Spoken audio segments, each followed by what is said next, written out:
51 I see. Venus finally understood the situation. Bash wanted to know what kind of man women like to have another chance. If that's the case, I'll help you, but it's complicated.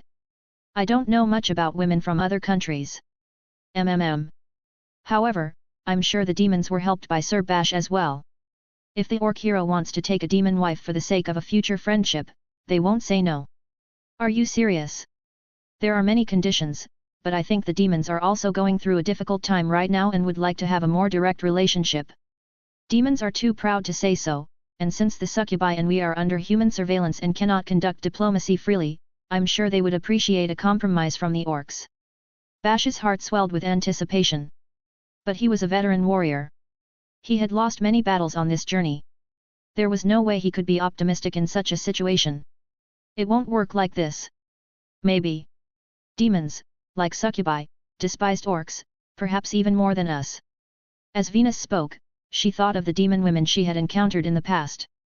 They looked down on all kinds of opponents. It was especially bad when Gadigas was still alive. They even looked down on succubi and ogres, who were considered the superior species. It was a sad memory when she thought about it. But the demons were in decline now. She figured they wouldn't be as bad off as the succubi, but she felt a little better now that she knew they must be suffering. Just as she thought that, Zell, who had been unusually quiet and listening, raised her hand. Yes, demon women and the proud succubi are very much alike. How about we practice with Venus imitating a demon woman? Venus tilted her head. What do you mean by imitating a demon woman? You know, lowly orc, get out of my sight or something like that. Venus felt the blood drain from her face. I can't do it. I just can't. Please don't make me. Sir Bash is really my hero, I don't want to have to think of him as food, and I don't even mind if he uses me as food if that's what he wants. But please don't make me. Besides, if another succubus sees such a scene, I won't survive. After Sir Bash leaves the country, I'll be beaten to death in an alley. Really? I know I would. Because it's unacceptable for a succubus to treat Sir Bash like any other orc. Or if the queen found out, she'd put me to death. Then Venus bit her lip. But, she thought to herself, I could do it. I could imitate a demon woman. I could imitate those haughty but capable warriors. Torn between pride and gratitude, Venus said with a sour face. But if Sir Bash understands and wants to use me for practice, I.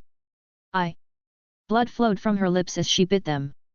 No, I wouldn't want you to go that far. I see. Venus breathed a sigh of relief. But how have you been working so far? I have followed the paths of humans and elves, worked to make them fall in love with me, and then proposed to them. Venus' eyes widened and her gaze shifted from Bash's crotch to his face. It had never occurred to her that the orc hero, the strongest warrior of the race, who raped and impregnated every woman they saw, would go around doing something so transgressive. But at the same time, she was impressed and convinced. Bash thought a lot about it. It was no wonder he had come to visit the succubus nation through human trickery, and even cooperated with them to improve the food situation. So wonderful, but yes, as I said, I'm a succubus, so I don't know much about women of other races. Sorry I can't help you. But you are also a woman, aren't you? No, Sir Bash. We are not women per se. We succubi are certainly feminine in appearance, and we have feelings for men, but that is to satisfy our appetites, unlike other species, which is to reproduce. But you do reproduce, don't you? That's a little different, Venus nodded and put her hand to her chin a little, thinking. I don't think that's useful. We succubi focus on strength when we make a child. Stronger mothers produce stronger offspring. If strength were enough to attract women, Bash would already have a human wife, an elf, a dwarf, and a beast woman. It wouldn't be surprising if he had already lost his virginity in the past and taken a succubus as his fifth wife with a relaxed expression on his face. By now, Venus would have a full belly and a satisfied look on her face. Friskup, I love how Bash thinks so high of himself. I am impressed by your attitude, Sir Bash. Yes, indeed, in this day and age, we succubi must also strive to be liked by men. Without resorting to charm. But aren't your usual words and gestures meant to please men? Do you think so? I don't know myself, since we are all born that way. But it is true that before the war I heard that charm was not as strong as it is now, and maybe they had to make men like them with their language and gestures. Language and gestures, et. Thinking back, Bash had never worried about such things since he left the country. Of course, he spoke formally when necessary, but he didn't know anything about gestures. Venus, what gestures would you prefer from a man? That would be him naked, of course, with his hands on his hips. No, that's nothing. Forget it. It's all right. I'll forget it. Well, I don't know, but if succubi's gestures and habitual language are such that men like them, I think there's a clue there. Since we are like that, we resemble all races, but what would you think of a woman like us in our usual state, Sir Bash? I think she would be a good woman who would conceive a child immediately and without complications. Even if you take away the orc's point of view, as long as the person is alive, I suppose it would stimulate the reproductive instincts. You mean it happens to women too? I'm sure it's the same. Next, Bash would go to the land of demons. He knew it wouldn't be an easy task, no matter how many letters of introduction he had. But here he seemed to finally see a glimmer of hope. But what gestures and language make a woman feel good? Especially demon women. Who knows? But for succubi, it's considered best for a man to be defiant or confident. Much like what orcs want in a woman. Succubi and orcs are races that are other races, so their tastes would be similar. And what about demons? So I should be submissive and insecure. No, demons do not see their submissive opponents as equals. You have to act in a way that makes them think you are their equal in a reasonable way. What does equal mean to a demon? That would be. But in the end, they never got to the answer. The glimmer of light he thought he saw was all in his mind. I'm sorry I couldn't help you. That's okay, no problem. He knew from the beginning that there were differences between the races. Bash had always tried to be flexible. We'll just have to carry on as usual, won't we? Bash nodded and went back to thinking about the demon princess he hadn't seen yet. He was not discouraged. It had been the same during the war. It wasn't every day that a strategy or a secret weapon appeared that could turn around a difficult situation. In the end, they had no choice but to go their own way and become stronger. One day, while Bash was spending his days like this, an incident occurred. Friskup, you know? I love chapters like this, chapters where characters just sit, just talking casually, that's my shit. The incident happened a few days after the food started their exercises. There's a lot of noise. He was training Ludo in the garden of the eateries and decided to take a short break. Suddenly, on the other side of the wall, there was noise. A soft and sweet smell began to spread across the yard, and the food that was training near Bash began to make noise. There's a large number of succubi gathered on the other side of the wall. Is there a festival going on? No, it doesn't seem like that. It's as if they are trying to kill each other. Then it's not a festival after all. Bash asked with a somewhat uneasy expression. He was a veteran warrior. He knew that there were many bloodthirsty succubi outside the walls. But fights came with festivals. Just because there were fights didn't mean it wasn't a festival.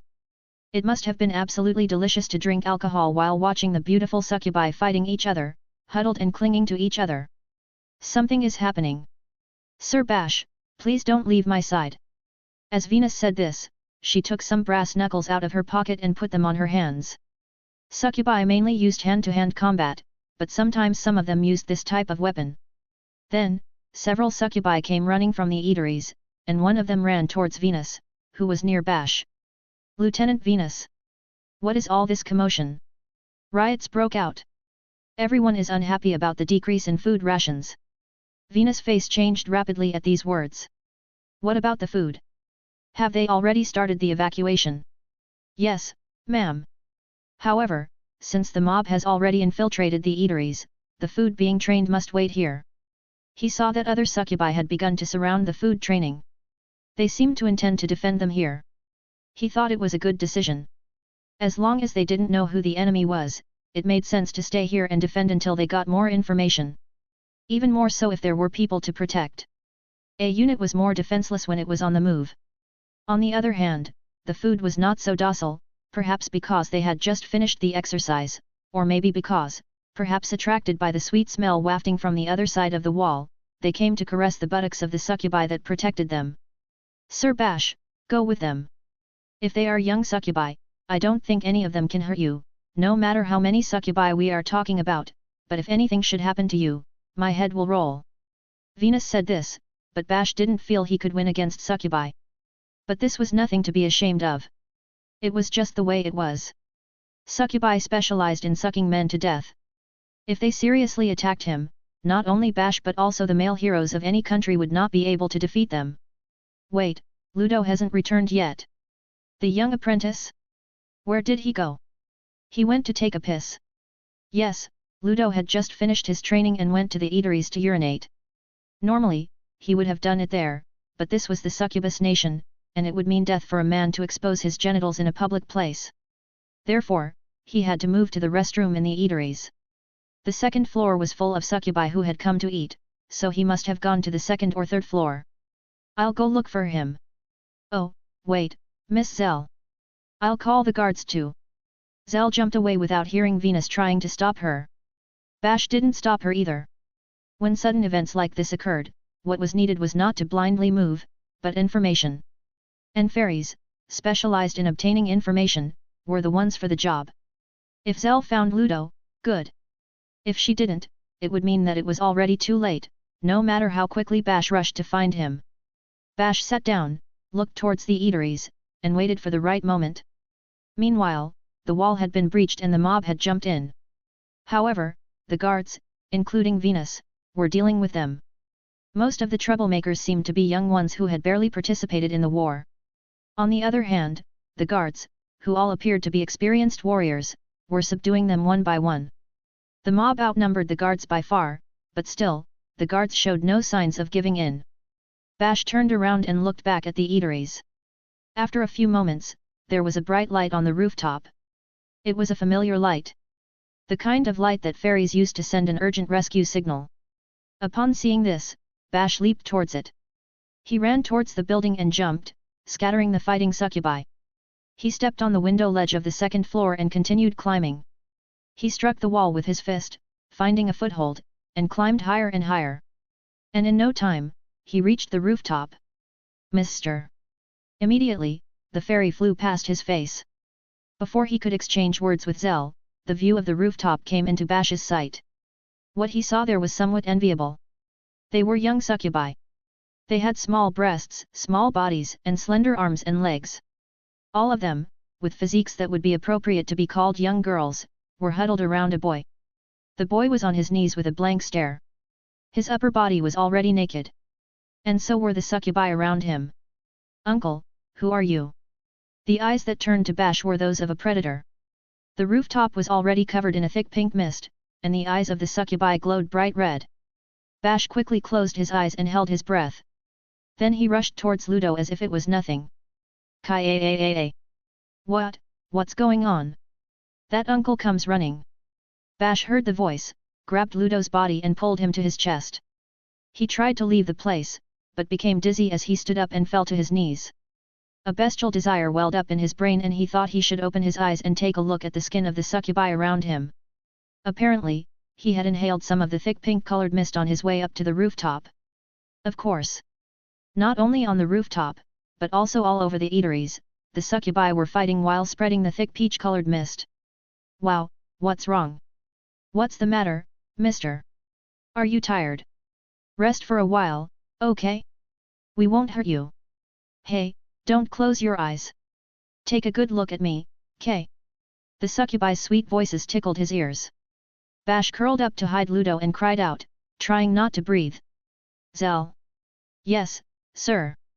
The fairy responded to Bash's words. From his perspective, he could not see Zell's movements. But he could tell by the sound that the fight had begun. Zell was a warrior with a long history of battles. But the fairy was primarily a magical attacker, and succubi had a high resistance to magic. From the way Bash saw it, he could tell that these succubi were not great fighters, but still, 5 against 1, while defending Bash and Ludo, she was slightly outnumbered. Kaya! What the hell, get out of the way, you pesky fairy! You're just showing off. Come on, we'll finish you off in no time. The queen and her royal guard are eating anyway. They won't mind if we eat a little. Where were the sweet voices from a moment ago? The succubi were running back and forth, shouting impatiently. What kind of theory is that? If it were up to Zell, she could fly free, unleash her magic and take care of the young succubi, But with Bash and the boy at her back, she couldn't. Fairies weren't fit to fight while protecting something. Ah! I've got you!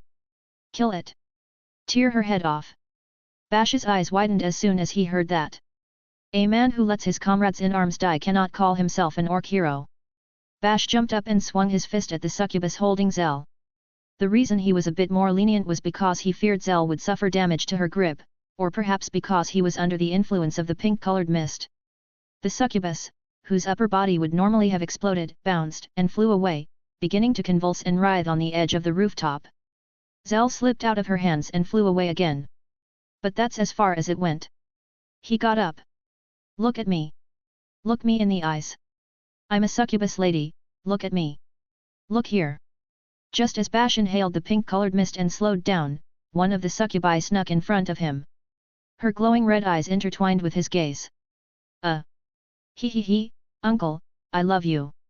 There's something I want you to give me, yes. The succubus' sweet voice began to dominate Bash. A man would have no way of resisting this voice. It didn't matter what race he was. No. The next moment, a shadow blocked Bash and the succubus line of sight. It was Luca. She stuck her head between Bash and the succubus as if she was going to headbutt her, blocking her vision. Yes, when it was a woman, the succubi's unique abilities would have no effect. Curse of Thorns. When Luca pointed her wand at the succubus, thorns curled around the succubus body, blocking her movement. What the hell, girl? Get out of my way. I'll kill you. I won't let you touch Sir Bash or my brother. Get the girl out of the way. Kill her. I know. Curse of Thorn. Ack. But just as she blocked the next succubus, she was caught by the hair and pulled down. Another succubus jumped on top of her and put her hand on her neck. Meanwhile, the succubi's red eyes appeared again in Bash's vision. He could no longer close his eyes. That option did not arise in his hypnotized brain. Blinding light. Then Zell acted again. A flash of light struck the succubus vision, which had been so focused hypnotizing Bash. The succubus inevitably closed her eyes and turned her face away. Ah! Zell turned into a bullet of light and flew toward the other succubus. Don't move, fairy. Don't you care what happens to this girl? She stopped moving when she saw Luca being held by the neck. Zell hesitated for a moment, would she comply with orders or continue with her attack? After some hesitation, Zell opted for the latter, because she wouldn't just do as she was told. She launched her trademark verbal attack. What on the world is this? Zell raised her voice. She was always loud. Succubi are forbidden to eat members of the various races without permission. And Mr. Bash is a benefactor of succubi. Do you understand? The queen will be furious. Oh, what's going to happen? I hope it's just a reprimand, but in some cases, it's a death sentence. But don't worry, I'll apologize for you. I may look like I'm not that good at bowing, but I do it better than anyone. If it were up to me, a queen or two. We don't care. We're hungry. Urine. Get up and charm the orc. One of the succubi stood up, rubbing her eyes. The strong light had not yet restored her vision, but she was still trying to make eye contact with Bash, though her vision was blurred. Bash was unable to move, having inhaled even more of the thick pink-colored mist due to the almost charm, and his consciousness was fading. In contrast, the Bash between his legs was in full form, unable anymore to think of anything but plunging into the succubus before him. The succubus was standing in front of Bash, her eyes glowing red. There was no one to protect him anymore, no one. Stop, you idiots! No, there was someone. A succubus was standing at the entrance to the rooftop. Peach-colored hair, small breasts. Their appearance could be described as childish, but compared to the succubi that had attacked Bash, it was much more bewitching and mature. A single wing and a torn tail showed that she had fought in past battles. Hi, it's Venus. What does it matter, we're just...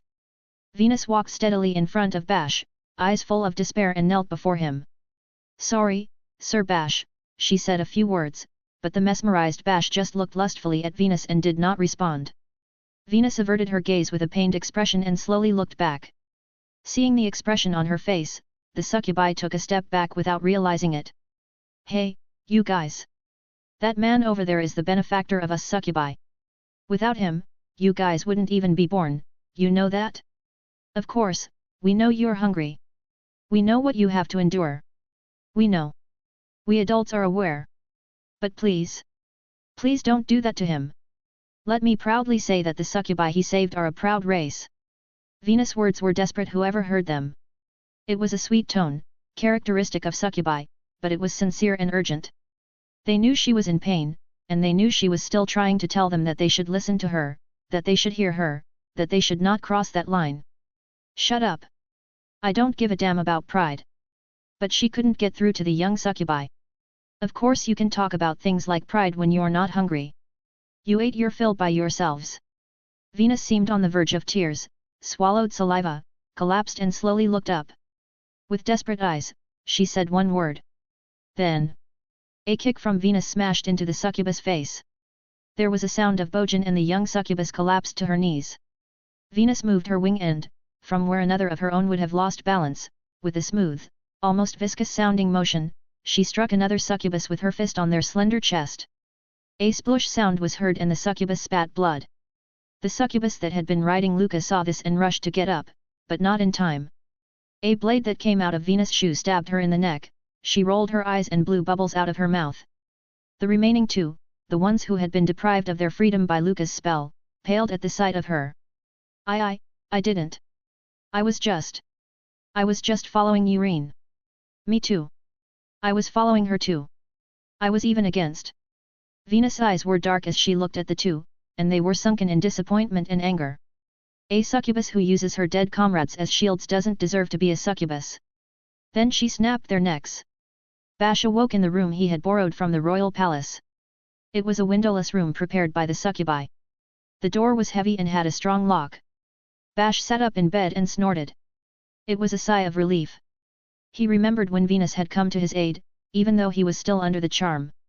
He also remembered that all the troublemakers ended up dead and that the battle ended with the veteran succubus winning. Even if it was only a matter of luck. If you survived, you had to make the best of it the next time.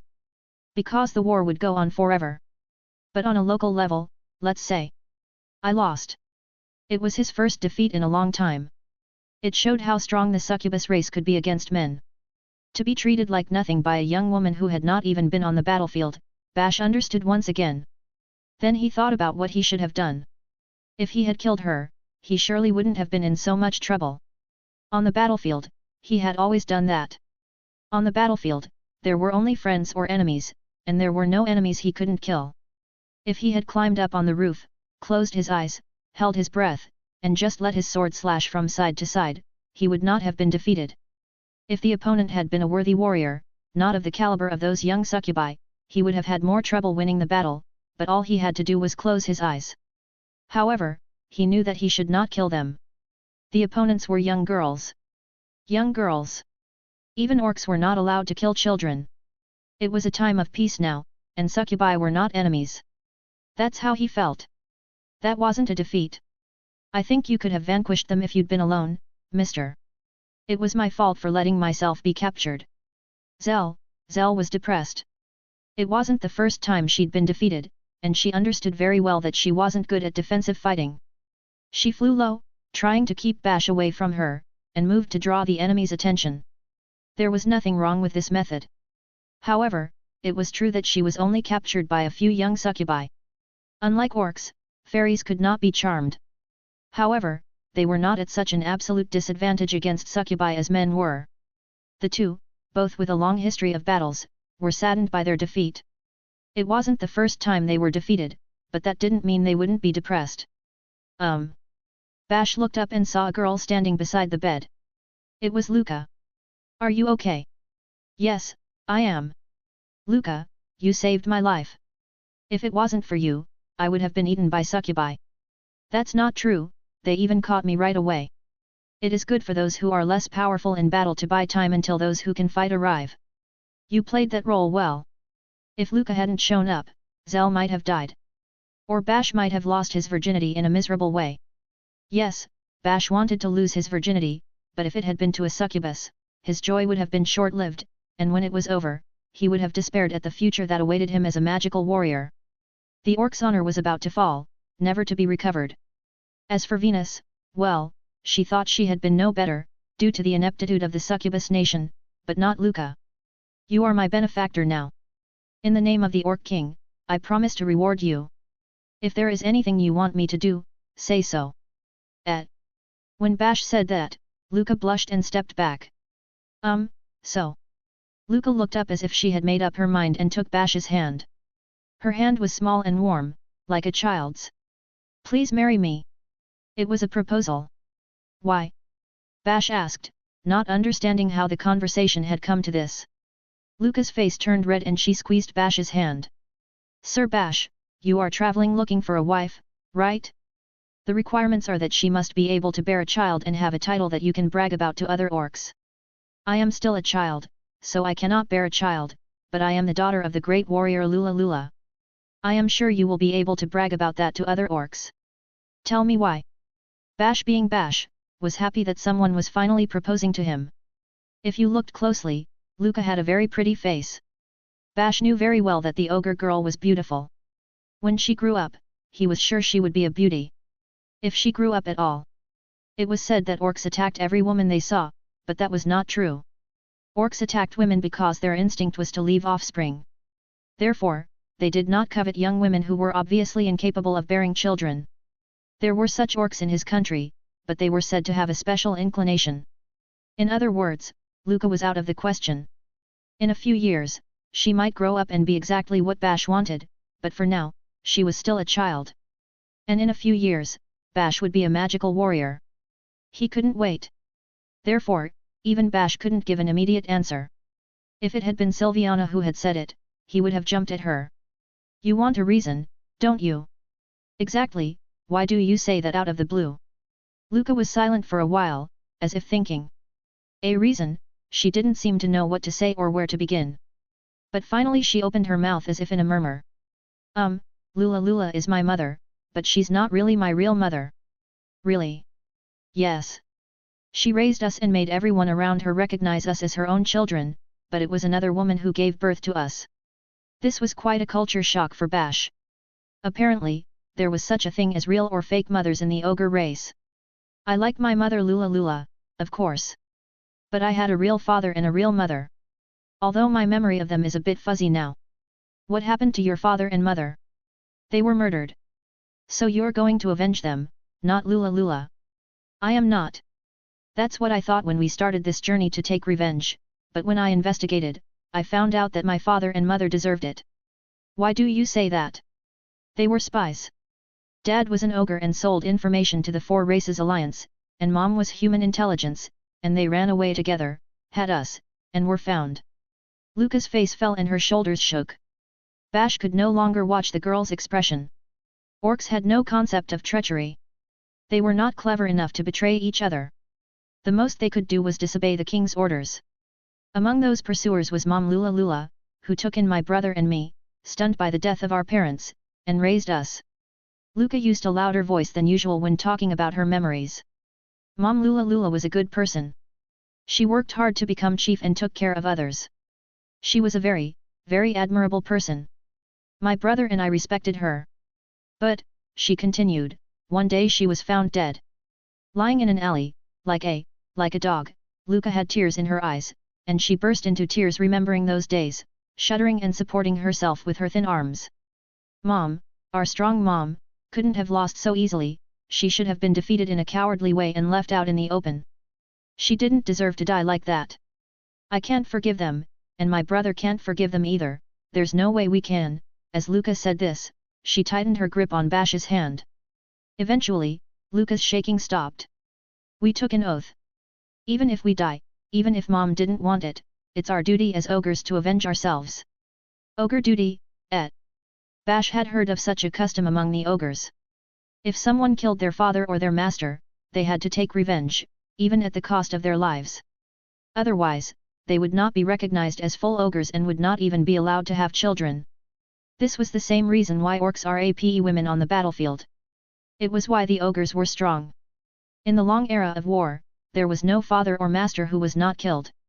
The ogre race had continued to stand on those corpses. But, from your point of view, Sir Bash, what do you think of my brother? And what do you think of me? What do you mean? Could we beat her? That woman. Him and me against her. It would be impossible. The answer was immediate. Ludo's and Luca's abilities were very different from the woman's. They could try 100 times and only inflict a flesh wound. I thought so. Luca's shoulders slumped, as if she had given up. I know, too. I know that my brother probably won't win either. He will die in vain, Luca said with a dejected expression. Again there were tears in her eyes. What will happen if we die? Nothing. The only thing that will remain is the fact that Miss Lula and you will be dead. Or maybe it will be a story that the woman in the bars will tell. Bash answered naturally. Death was something familiar to him, who had been on the battlefield for a long time. Although he had no parents, almost all of his superiors, teachers, and comrades in arms had died. At some point, he thought, as long as he is with me, I can survive. If he leaves, I will surely die, but he will never die, we will always fight together. But even after they died, Bash survived and nothing changed. Bash thought that even if Zell died, it would be sad, but nothing would change. There was no one he could take for granted who would be by his side. I don't want to die. I want my brother to live too. But I also want revenge. Even though I know we can't win. Not wanting to die was a normal emotion.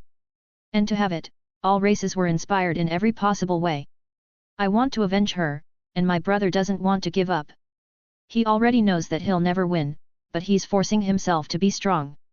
And I can't watch him anymore. I don't know what to do anymore, I don't know what's wrong with me.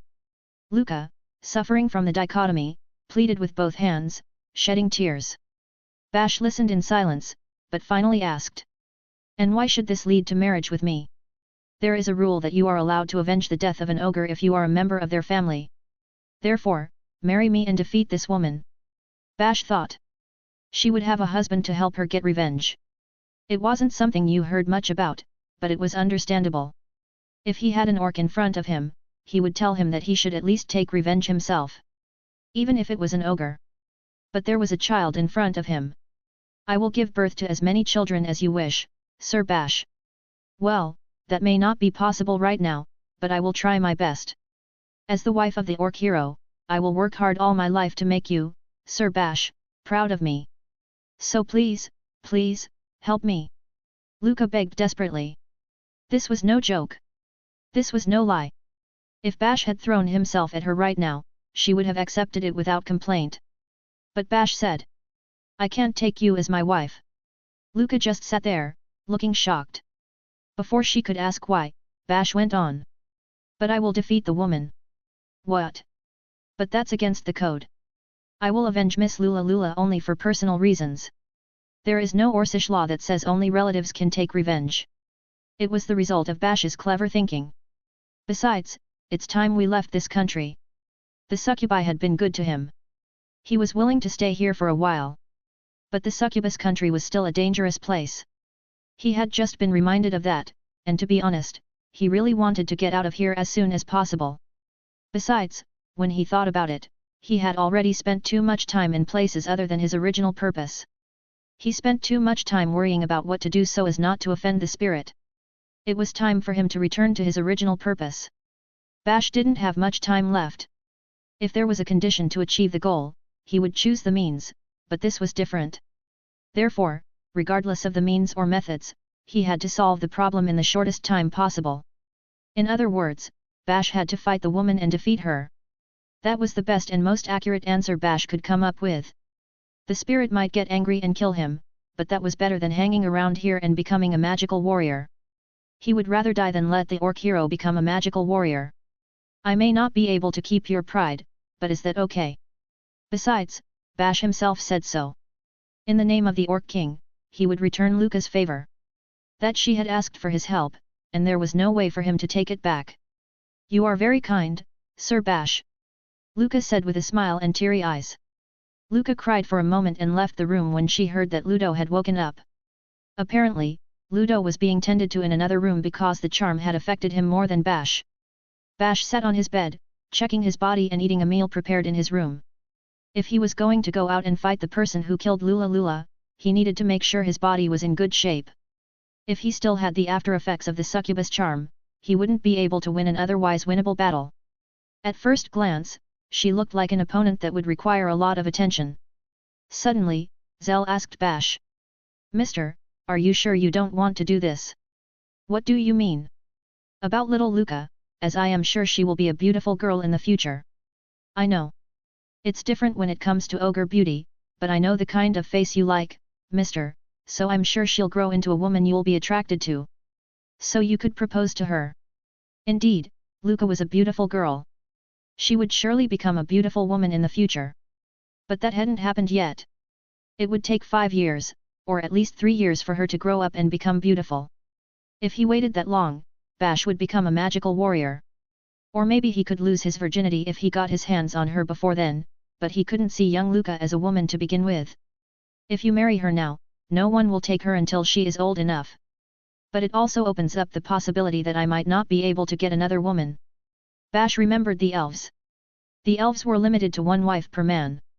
He didn't know what system the demons he wanted to visit used, but if it was the same as the elves, none of them would want to be his wife if he had one. If that was the case, he still had to be a free man. Sorry to interrupt. The one who entered his room was a woman with ample breasts.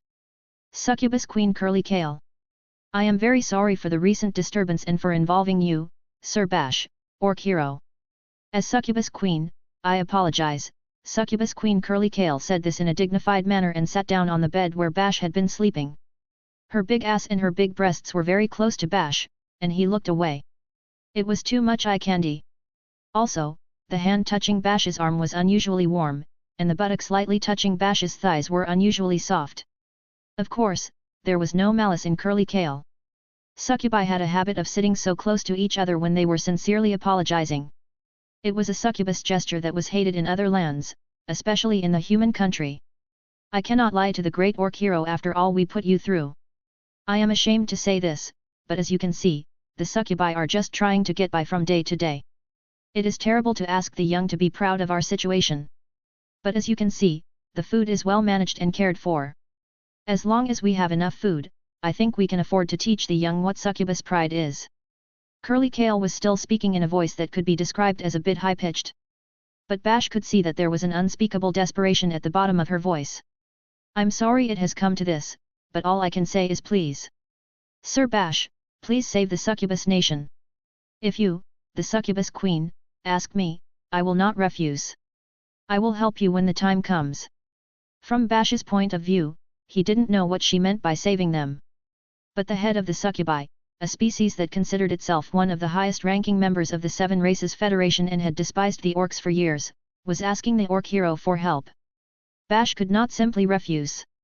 In fact, he was proud. Orcs were always simple. I'm glad to hear you say that. But, Curly Kale. Yes. I know I said I would help you, but I can't now. I'm thinking of leaving the country soon. Because he had a prior engagement. And by the way, Bash was a little afraid of Curly Kale sitting next to him. So she wiggled her hips a little, used body language, and spoke. Well. I guess, after an event like this, Curly Kale took it as a refusal and swallowed saliva. I asked too much of you. I apologize again, and if necessary, you can have my head. I couldn't be that ungrateful. The succubi were good to me. I know orcs are frowned upon by you, but you have made me feel very comfortable. I thank you. You are too generous. With these words, Bash stood up, as if the conversation was over. If he had stayed with Curly Kale any longer, he would have pushed her right onto the bed. Anyway, he had already decided what to do next. All that remained was to go to the next destination and fight. So, goodbye. Yes. With Curly Kale's muffled voice behind him, Bash left the room. There was a gigantic shell. It resembled the shell of a turtle, a snail, or the remains of an insect's molt, but it was simply enormous. It was taller than a grown ogre man, and its edges were obscured by the forest trees, making it difficult to grasp the full extent of the shell. In the mossy forest, it had never been covered in moss or insects, and it emanated a faint light. Naturally, the rain poured around it, but the shell seemed to repel it, so it remained dry. If a human priest had seen it, they would have described it as divine. Or would they have described it as an ominous omen? A woman stood in front of the shell, gazing at it for a while before entering. The interior, with its rainbow colors, was an otherworldly spectacle, but she entered as if it were an everyday occurrence and easily reached the innermost part. At the back, there was a translucent stone like a jewel. The stone was connected to its surroundings by a glass tube, and somehow, it could be inferred that it was the core of that mysterious object. The woman carelessly took hold of it and pulled it out of the glass tube. There was a click, and the stone easily fell into her hands. At the same time, the glow faded from the surroundings. The divinity, the ominous omen, they disappeared. It was easy to perceive. The power had vanished. Over time, this shell would decompose and disappear into the forest. It would be a disheartening sight for those who had found divinity in this shell. So the woman murmured. I couldn't let Carrot do this. The woman carefully wrapped the bundle in fabric and stowed it in her backpack. She exited the shell, looked up at the rainy sky, snorted, and stretched carefully. I didn't expect it to take this long, it's been quite a hassle. The succubus barrier is not something to be taken lightly either. The woman's field of vision was filled with countless corpses. They were the defending succubi who had attacked her as a last resistance after the demon magic key had broken the barrier. The corpses, covered in mud, all had a bewitching appearances. Even in death, the succubi remained enchanting. The woman gazed at their beautiful faces with a bored expression but suddenly felt a presence and looked up. Oh! At the end of the pile of corpses, there was a figure. 2 small shadows and 1 large shadow. They looked familiar. Anger surged within her. Orc! Why did you bring the children back? From the woman's perspective, it was inexplicable behavior. Surely, he would have come because of what they had discussed the other day. The orc had looked at her with lust but had restrained himself and saved the 2 children. He was a good man for an orc. Of course, being a sexually active orc, she had thought that after sending the 2 to a safe place, he would come for her to rap her. Although there was also the possibility that the kids wouldn't give up and come for her. But it was impossible if all 3 of them were together. I have come to avenge Miss Lula's death. The woman's anger was suddenly drained by Bash's words. Perhaps, upon hearing what had happened from the children, he felt such indignation that he decided to offer them help. She didn't know why the orc was there, but if she were in his place, she would have also offered her assistance to the 2 children she was supposed to protect. It didn't matter what purpose he had been traveling for, leaving the 2 children alone was not a good idea. What a surprise! You're a surprisingly compassionate orc. On her part, she never expected an orc to act like this. The only behavior she could have anticipated was that the orc, while rescuing the twins, would realize that one of them was a girl and then kill the boy, rap the girl, and dispose of them. Of course, that came from her own prejudices, so she didn't say it. Anyway, it seemed that the orc followed a behavioral principle that was surprisingly understandable. But again, you're just an orc. You're not very intelligent. Why? Because you didn't think you would lose, right? That's why you came with so much confidence. Anyway, it didn't matter, so the woman drew her sword. Even if he approached her just as he was doing, she would kill him like the others. Orcs don't think about defeat when they fight. Bash also unsheathed his sword. The massive sword faintly gleamed. For a moment, the woman thought the sword seemed familiar, but she quickly dismissed the thought. She didn't pay particular attention to swords, and besides, she couldn't remember it anyway. I come from the Orc Kingdom, my name is... Oh no, you don't have to tell me your name. I can't tell you mine either. I'm not a woman worthy of hearing it, and what's about to happen is not an honorable duel, it's just a slaughter. I don't even think it qualifies as a slaughter. With that said, the woman took a step forward. Her steps were incredibly silent, natural, and imposing. An ordinary warrior wouldn't have noticed the woman's initiation, not even her pause. It's a shame. I didn't want to kill you. In a flash. Then the woman saw the orc's head severed and rolling on the ground with a dull thud. Yes, she was certain of it. But before the woman's sword could reach Bash's neck, it was blocked by his thick sword. The moment she realized her sword was pushed back with tremendous force, the woman turned around. She deflected Bash's strike, which came like a storm, with her elbow, spun around twice in reaction, and landed on her feet. She evaded the next blow as if she were dancing. The woman dodged 5 strikes and escaped Bash's range. The woman was aware of how her heart was pounding hard. She had been caught off guard. And she almost died. Hey, orc, you're strong. I'm impressed. Bash's series of attacks were meant to completely finish her off. Each blow was extremely powerful, accompanied by a storm of wind and impact. If they hit her, she would lose a part of her body, if they grazed her, her skin would be torn and her flesh would scatter, and even if they passed near her, she would be thrown off balance. Especially her, being a lightweight woman. If she hadn't learned to dodge such attacks on the battlefield, she would have died. She didn't withstand the impact of the sword, instead, she spun her body to escape the blow. It was a trick that required a strong torso and agility. You too, Bash also reaffirmed that the woman was as strong as he had imagined. This is the first time in a long while that my enemy doesn't die from a single blow, and also the first time in a long while that I can do nothing but dodge, if I recall correctly since Miss Lula Lula. I feel honored. The woman's praise received a calm response.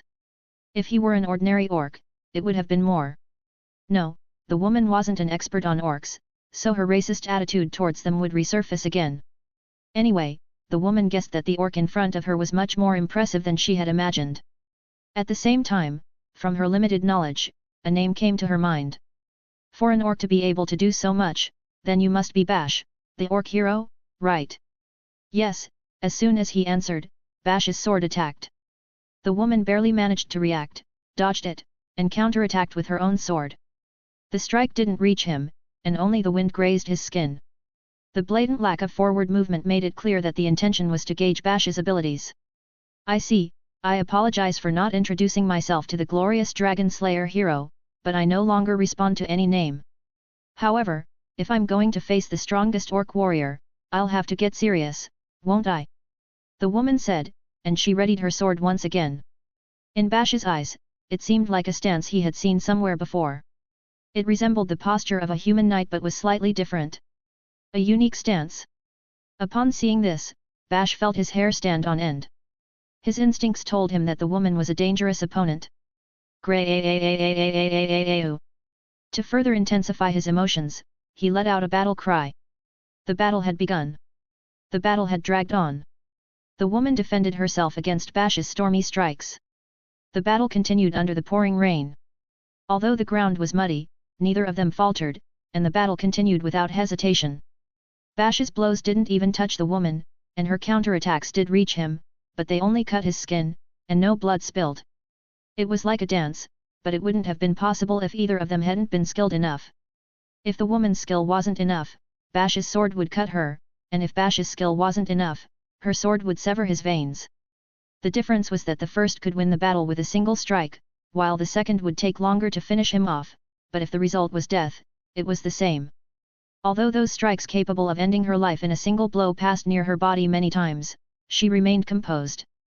She repeated the same actions, unconcerned and mechanically. She adjusted her pattern by observing the beginning of each strike, she evaded if Bash swung his sword, she evaded after a while if she sensed a feint, and she evaded if the trajectory of the sword changed mid-strike after she had parried it with her own sword. If the trajectory of the sword changed during a counterattack, she used her own sword to block and evade it. Bash also evaded them. She knew that if he backed off any further, he wouldn't be able to avoid the next attack, and if she backed off too much, she knew that Bash, who had paused in his evasive maneuver, would launch a strike that would be harder to dodge. If she avoided the difficult-to-dodge strike, she would lose her position. If she tried to avoid another strike after losing her position, she would lose it even more. The end result was a deadlock. If that happened, the woman wouldn't stand a chance. But she knew it. And her opponent knew it too. Bash was calm. He wielded his sword so calmly that it was hard to believe he was an orc. He always took the best step and made the best thrust. If he became impatient and faltered, the woman's sword would instantly pierce him. If he shed even a drop of blood, the tide of the battle would turn against him. The end result was a standstill. However, if the situation continued like this, Bash would have the advantage.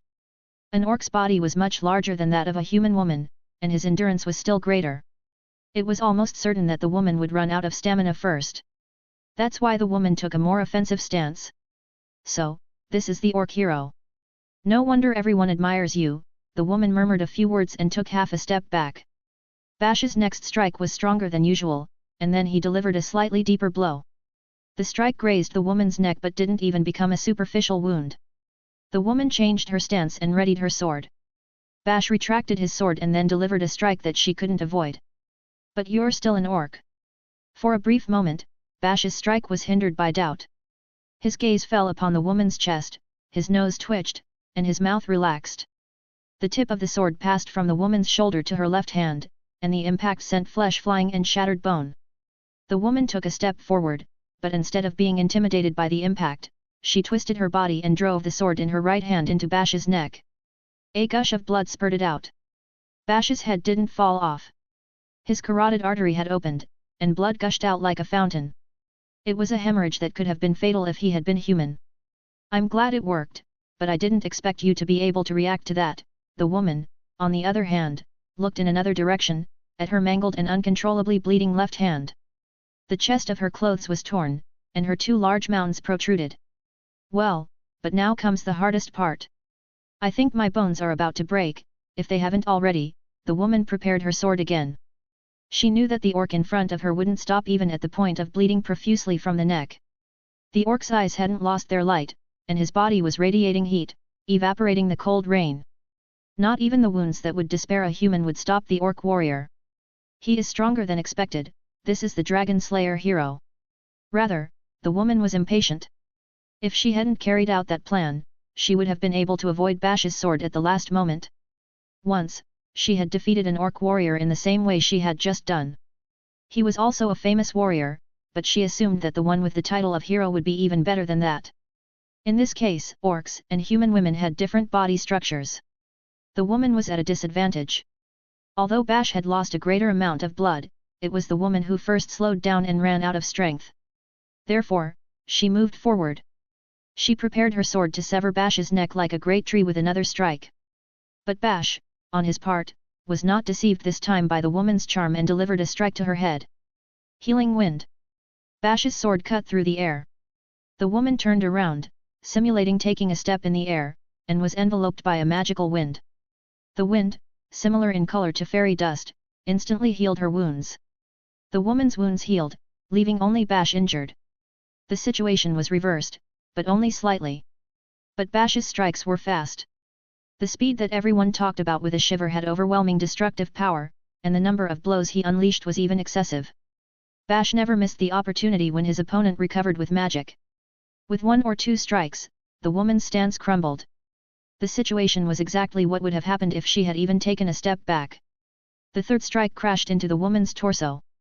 NnngHHHH. The woman clashed her own sword with Bash's sword, approaching in a more frenzied manner than ever before. A tremendous metallic sound resonated through the forest. The demonic sword, called Indestructible, collided with the woman's treasured sword, creating an unusual impact. Even Bash's body moved smoothly with the impact and was sent flying several meters backward. When he looked up through a cloud of dust, he saw the woman flying through the air while spinning. The woman must have used magic because she regained her position in the air and landed on a tree branch. Ha! Ha!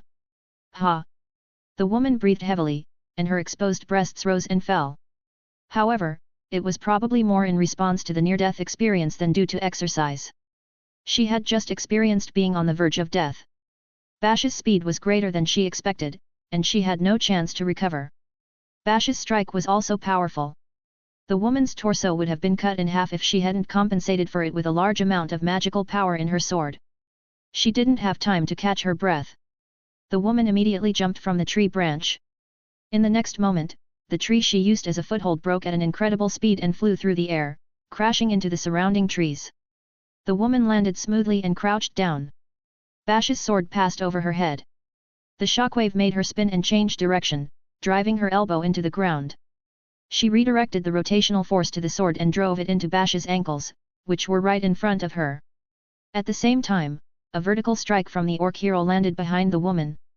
In the sand and the dirt they were jumping, the woman felt a response and quickly moved away, crawling on all fours. Instinctively, she defended herself by brandishing her sword. The woman herself didn't know where the strike had come from, nor even in which direction she had defended. However, as she was launched away with a metallic jing sound, she understood that she had not made a mistake. She had no idea that Bash's vertical strike had pierced through the ground and hit her from below as it passed behind her. Hey-ah! Despite the stroke of luck that befell her, the woman felt no pride and prepared her sword to launch a strike at Bash. How long had the battle lasted? The dense clouds and rain had obscured the sky, making it difficult to gauge the passage of time. However, considering Bash's battle record, it would be safe to say that it wasn't a very long battle. He had fought for 3 days and 3 nights against Thunder Sonia, the great elven archmage, but this time not even a full day had passed. At most, just 1 night. Ha, ha! In that single night, the surroundings had changed drastically. The shell that had been called a sacred place was half destroyed, trees toppled, and it looked as if a massive tornado had swept through. Amidst all this, 2 individuals stood. Lord Bash, do you still intend to continue? Of course. Bash was covered in wounds. He had lacerations all over his body, some of which could have reached his arteries, and blood gushed out profusely. It was evident to everyone that no matter how strong the orc was, he would die if no one attended to his injuries. But the woman wasn't as fortunate. Her left hand was bent in a strange direction, and her head was bleeding. The only reason the wound wasn't fatal was that she was a user of recovery magic. Nevertheless, she seemed to lack sufficient magical power to choose which part of her body to heal. If this continues, we will fall together. I'm fine with that. They would fall together. This premonition was felt by both warriors. Their strengths were evenly matched.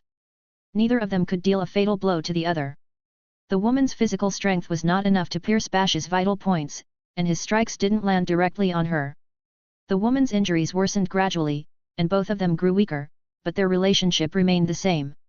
For now, they could still heal themselves with fairy dust or recovery magic, but if they kept doing so, they would reach a point where their wounds could no longer be healed.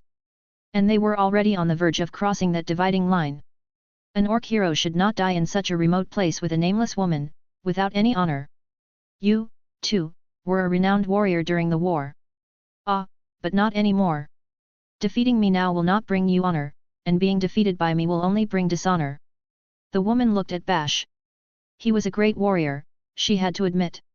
It was the first time she encountered an opponent for whom she felt a sense of respect merely from crossing swords. Miss Lula was a fine warrior, but do you really intend to die to avenge her? Why do you care? Because a skilled warrior like you shouldn't die in a place like this. You are a warrior who can match me. How many like you are there on this continent? You should die on a battlefield where you can be proud, fighting against someone more worthy than me. The woman looked up and glanced in a certain direction. 2 faces appeared from the shadows of the forest, where the destruction had not yet reached. Ludo and Luca. The 2 of them, protected by a fairy, gazed at Bash and the woman with pale faces. Can you hear me? Are you watching, children? The hero is going to die because you refuse to acknowledge Miss Lula's death. Is your revenge that important? Is Miss Lula's honor so significant that the orc hero must die to protect it? I fought against Miss Lula fairly and honestly. I swear by my past glory. I didn't employ any sneaky and cowardly tricks as you imagine. And I left her corpse because I was in a hurry. Just like the orc hero did with Leto, the beastman hero. Can you blame me for that? If you still want to come after me, fine. I'll be your opponent. But what's the point of letting others fight while you stand idle because you're no match for the other person? How can you claim to defend Miss Lula's pride? What a shame. It was a plea for her life. She didn't want to die here, and she didn't want Bash to die either. So she was bothered by the situation where the brother and sister, the masterminds of this revenge, merely watched the fight. And Luca trembled at the words. Aye. She wanted to avenge her mother in her place. Having said that, Luca was completely paralyzed as she witnessed the battle unfolding. She didn't want to make that request so lightly. But the battle between Bash and her target of revenge was unimaginably fierce and tremendous. Bash should be able to defeat her easily.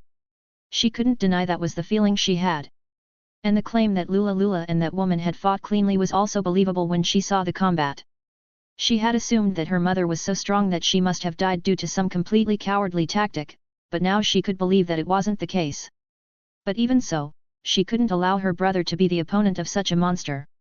That thought was stronger than before the fight. That's why she couldn't tell him to stop. She didn't know what to do. That's why Luca asked Bash for help. I've had enough. Ludo was the one who said that. I was going to avenge her on my own from the beginning. I thought it was inevitable for my master to fight because I wasn't strong enough and would never be able to win, but you're right, this won't protect my master's honor, my mother's honor, or our honor. Luca's body suddenly relaxed. She knelt on the wet ground, tears welling up in her eyes. I was too hasty, Ludo said, recalling the days when he felt his own powerlessness. I'm sorry, master. I'm sorry for making you fight so much. I don't know how many years will pass, but I will start my training again and defeat her. So, for now. If Ludo says so, Luca said as if she were trying to squeeze out her words. The reason she asked Bash for help was to protect her brother. If her brother changed his goal of defeating her right now, there would be no reason to rush. It was unimaginable for them to win as they were, but who knew what the future held for them. But over time, Ludo and Luca would gain more confidence. There would come a day when they had trained so much and gained enough strength to face the challenge, and yet they would feel that if they lost and died, it was inevitable. And at that moment, she was sure they wouldn't hesitate. That's what she was thinking. I see. And if that's what they had decided, Bash had no choice but to sheath his sword as well. Seeing this, the woman also let out a sigh of relief.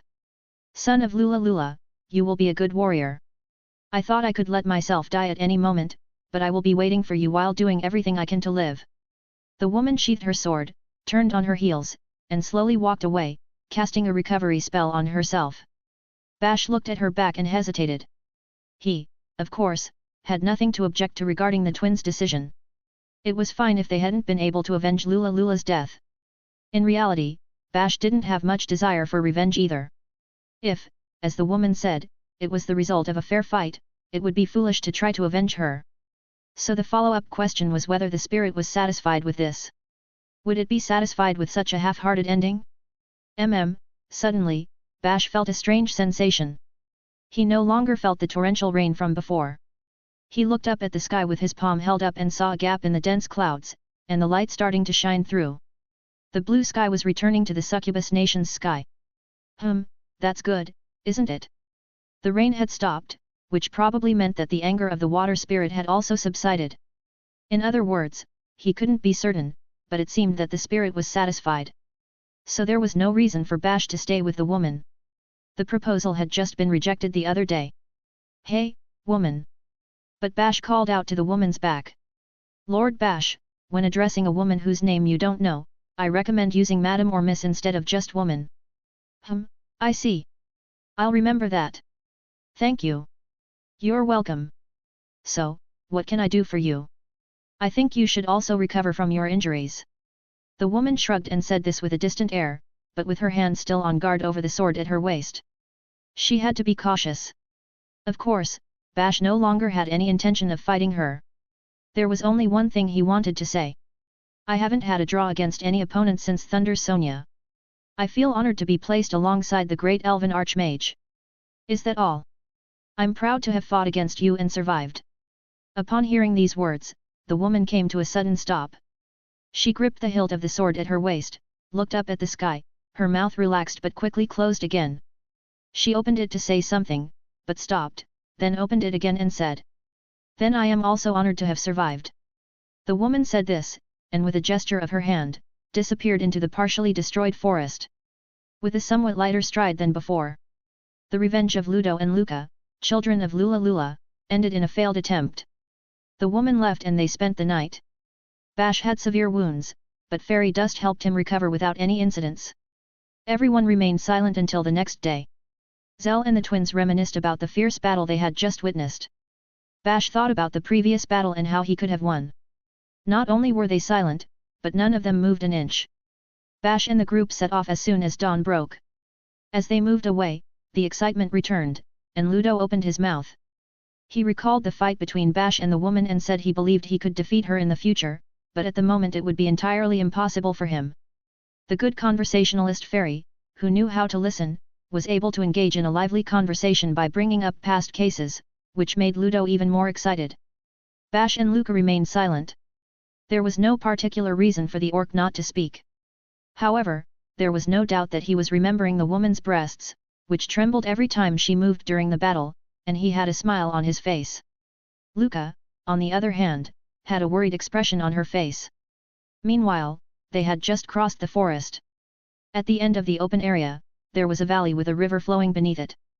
The river was wide enough to reach the bottom of the valley, and the sound of the water could be heard as it fell. It must have been due to the continuous rains. Oh, this must be the river where you fell, mister. If we go upstream on this river, we can return to where we were. You're right. Bash and Zell immediately started heading upstream. However, the two ogre children suddenly stopped. Master, this is where we part ways. Part ways to whom? We are going back to our homeland. The ogre country is downstream. I see. Master, I really want to follow you and continue my training, but, after yesterday's battle, I realized that I'm not at a level where you can even teach me, Master. Ludo had been smiling until that point. But then his face wrinkled, and he exclaimed, I was so frustrated. Not only could I not keep up with my master's fight, but I wasn't even qualified to participate. Even though I tried to seek revenge, I wasn't even taken into consideration. I finally understood. Ludo looked at Bash with teary eyes. I'm sure you knew it from the beginning, Master.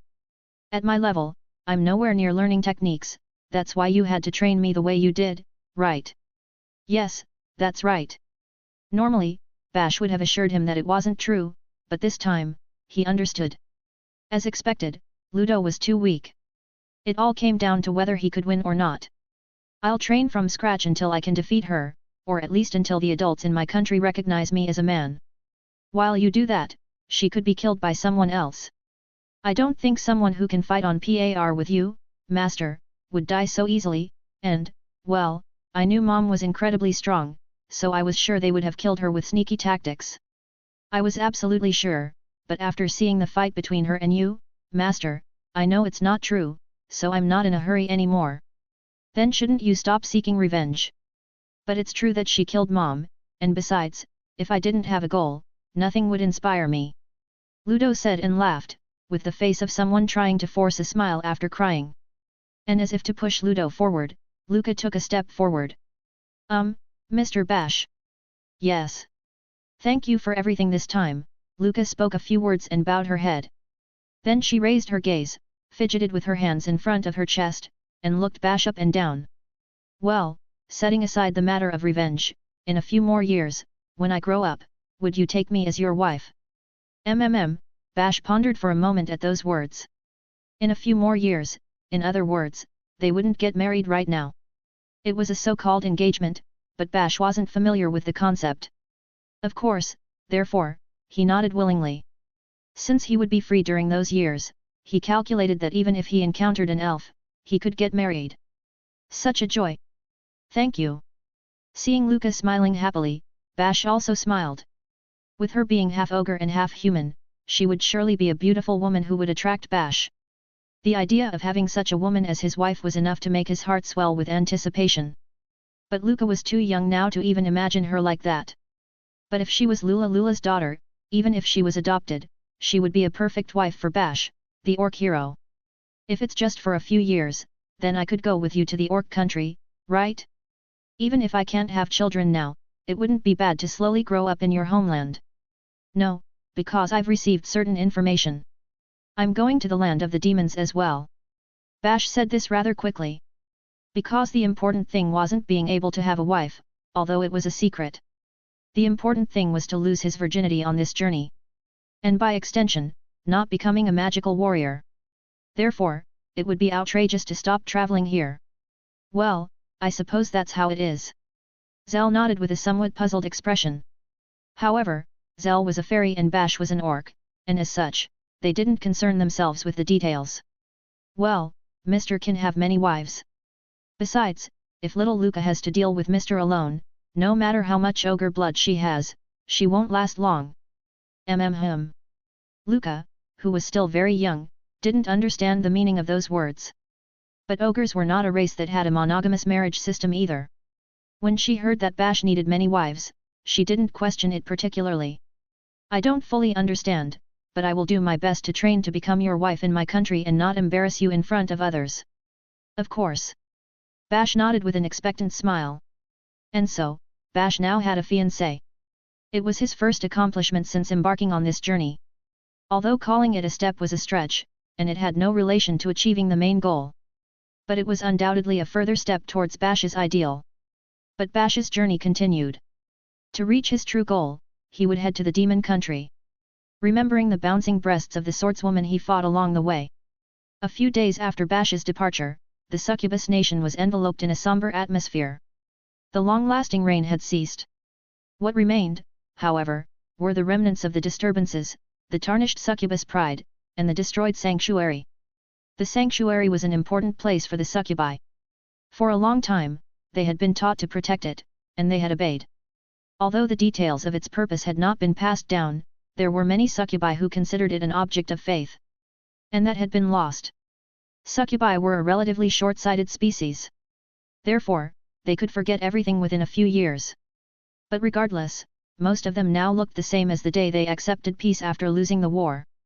Especially Curly Kale, the succubus queen, seemed particularly depressed. What the succubi had defended for so many years had been lost in her generation. She had even lost her subordinates, who had been with her for many years, due to her careless instructions. Remorse had made her feel blocked, and her fine wrinkles had increased. She had let her guard down because the war had ended. They had been too careless. Somewhere in her mind, she thought they couldn't sink any lower. She was wrong. She knew that, didn't she? Defeat attracts defeat. It was because they had lost, because the present was painful, that the only thing they could do was accept it. She didn't know the details of why the sanctuary had been destroyed. According to a report from the scouts, who were sent back because the extermination group had not yet returned, it seemed that those who killed the succubi and devastated the sanctuary showed signs of having fought Bash. They didn't know how the battle ended. However, the only bodies found were those of the succubi guarding the sanctuary, and there were no corpses of Bash or his companions. In light of this, it was likely that Bash had unilaterally annihilated the enemy and either let them go or took them with him after raping them all. Normally, she would have wanted the heads of the perpetrators to be delivered to the succubi, but it was customary for orcs to take defeated women back with them. It was inevitable. Rather, Curly Kale could only be grateful. If that perpetrator had been left unchecked, everything would have ended in a much worse way. Sir Bash left saying he couldn't do anything, but still took care of the villain who attacked the sanctuary. Judging solely from the situation, it wasn't difficult to see that Bash and the invader could be accomplices. But Curly Kale's pride was not so shallow as to make such an inference. Even if that were the case, it would be a fair retaliation from Bash, who was almost devoured in the succubus nation. He would have to be forgiven. Well, aside from that, the current situation in the succubus nation after Bash's departure was terrible. It was fortunate that there had been no damage to the food due to the riots, and the food supply had a little more leeway thanks to the decrease in the number of people who could afford to eat. However, it wasn't something they could rejoice about, and the fact that the food situation was desperate hadn't changed at all. Your Majesty, a messenger requests an audience. At that moment, Neo, a close aide, arrived with such a report. A messenger? Who is it at a time like this? I'll eat them if it's some nonsense. Curly Kale said, venting her frustration. Defeat attracts defeat. She thought that, under the current circumstances, there was no way any good request would reach her. Well, how scary. Should I go home then? With these words, a young man entered the room. Queen Curly Kale knew his name. Prince Nazar Ganius Grandorius. This is our first meeting, Succubus Queen Curly Kale. Nazar said, but Curly Kale had already seen this man several times from afar. He was the most famous man among humans. How many times during the war had she dreamed of capturing him and devouring him to death while crying? If they were in the midst of war right now, she would have said, "You've delivered yourself on a silver platter," and her charming magical eyes would have gleamed, and she would have sucked him dry and sent back his bones and sticky skin covered in saliva and the like to the humans. But not now. It wasn't the Curly Kale who didn't know what would happen to her if she messed with Nazar, the human prince. At least, that's what she said with a haughty tone. Don't you think it's rude to enter like this, out of nowhere? I'm sorry. To be honest, I'm not even an official emissary yet. Surreptitiously entering a succubus room was like asking to be eaten. However, we were talking about Curly Kale. She wasn't a woman who would fall for such an obvious ploy. So, what do you intend to do? If you want to talk, we can go to the audience chamber. This is what I came to tell you. Nazar snapped his fingers. Then, more than a dozen men rushed in. Apparently, they had been traveling for several days and hadn't bathed, filling the room with a strong masculine fragrance. Neo, a member of the Queen's entourage, smelled it and hurriedly asked Nazar. What? What are you thinking? Sneaking these men into the succubus queen's room? Oh, excuse me. I was very rude to you ladies, wasn't I? But it's not a matter of being rude or not. But it's like bugs drawn to a flame. Keep them under control as long as we have patience. Oh, look, I'm drooling. Neo was also a proud succubus. However, since her beloved sister died the other day, she had lost her appetite due to grief. But when she was hungry and a feast was laid out before her, she couldn't hold back. Oh, I understand now. I see. I'm sorry. However, this is why I came here. Nazar didn't understand the distress such a sight caused for the succubi. But he began to explain with his usual distant expression. The other day, I learned from someone that the succubus are currently suffering from a severe food shortage, so I came here with relief supplies. From someone? Yes, I can't reveal their name, but from this person, I heard that you are in extreme need. Therefore, I hurried to come here after requesting volunteers. Curly Kale had an image of a man in her mind. The man who arrived in the succubus nation just a few days ago and inspected the food situation. Sir Bash, not only did he eliminate the villains, but he even gave us food. Obviously, there was no time for Nazar to gather volunteers to come here after Bash left the country, but Curly Kale didn't mind. This was because she believed that Bash was here for that reason. Well, with his legs as the orc hero, he could barely make it in time, but it was actually because of Carrot's actions. I appreciate it, Prince Nazar. No. The original reason behind all this is because some of us harbored hatred towards the succubi. And now that the war is over, we must support each other. Nazar looked out the window. He saw the eateries, the pride of the succubi. I heard rumors, though, that the succubi have trouble managing their food supply. I didn't know if it was right to send volunteers to such a death trap, even in this kind of situation. That's, Curly Kale's forehead broke out in a cold sweat. By the way, the other day, I had a known secret agent of mine secretly inspect the place. The words also brought a man to her mind. That man was inspecting the eateries and was treated terribly and scandalously by the succubi. She couldn't lift her face to this anymore. Bash's report must have been terrible. She was sure that Nazar came to complain about it. He probably prepared the feast to declare, "You lack discipline, so I'm going to take this food." Humans like that kind of thing. If he wanted to, he could even take away the food they had now. Even so, there was no excuse for what they did to Bash. That's why Curly Kale looked at Nazar with a desperate expression. She had to beg him, in the human way of bowing, to at least allow them to continue having the food they currently had. It might hurt the succubi's pride, but considering it was the last task for the inadequate queen, it wouldn't be so bad. With that thought in mind, Curly Kale tried to get up from her chair. In a word, it seemed wonderful. Hey! Upon Nazar's words, she sat back in her chair. The food is sumptuous, the beds are warm, and the treatment is not what one would expect for a prisoner. They are slightly overweight, which is concerning, but they also exercise properly. You seem to be well educated on how to handle a disease that has recently become a problem in the human country. Why yes. Of course. We don't want our precious food to die, right? The other succubi also seem to be well-mannered. I thought we might be attacked by some people when we entered the country, so I thought of bringing an escort, but it wasn't necessary. I have heard that the past few days have been a bit noisy, but from what I can see, the succubi are rational enough. Of course they are. We are proud succubi. We would never attack our guests, Curly Kale said, wiping off the cold sweat running down her neck. It was calm now, but just before the riot, there were many chances that it could have happened. To be honest, I was worried until I arrived here. Because I, as a male, did not take part in the battle against the succubi. I have only heard people talk about you. I have heard that you are like the female version of orcs. I see. And you're not wrong. The other day, I also learned that orcs are a much prouder race than I had imagined, and I decided to visit them myself, thinking the same would be true for succubi, and I was right. Normally, she would have been angry with him for comparing them to orcs.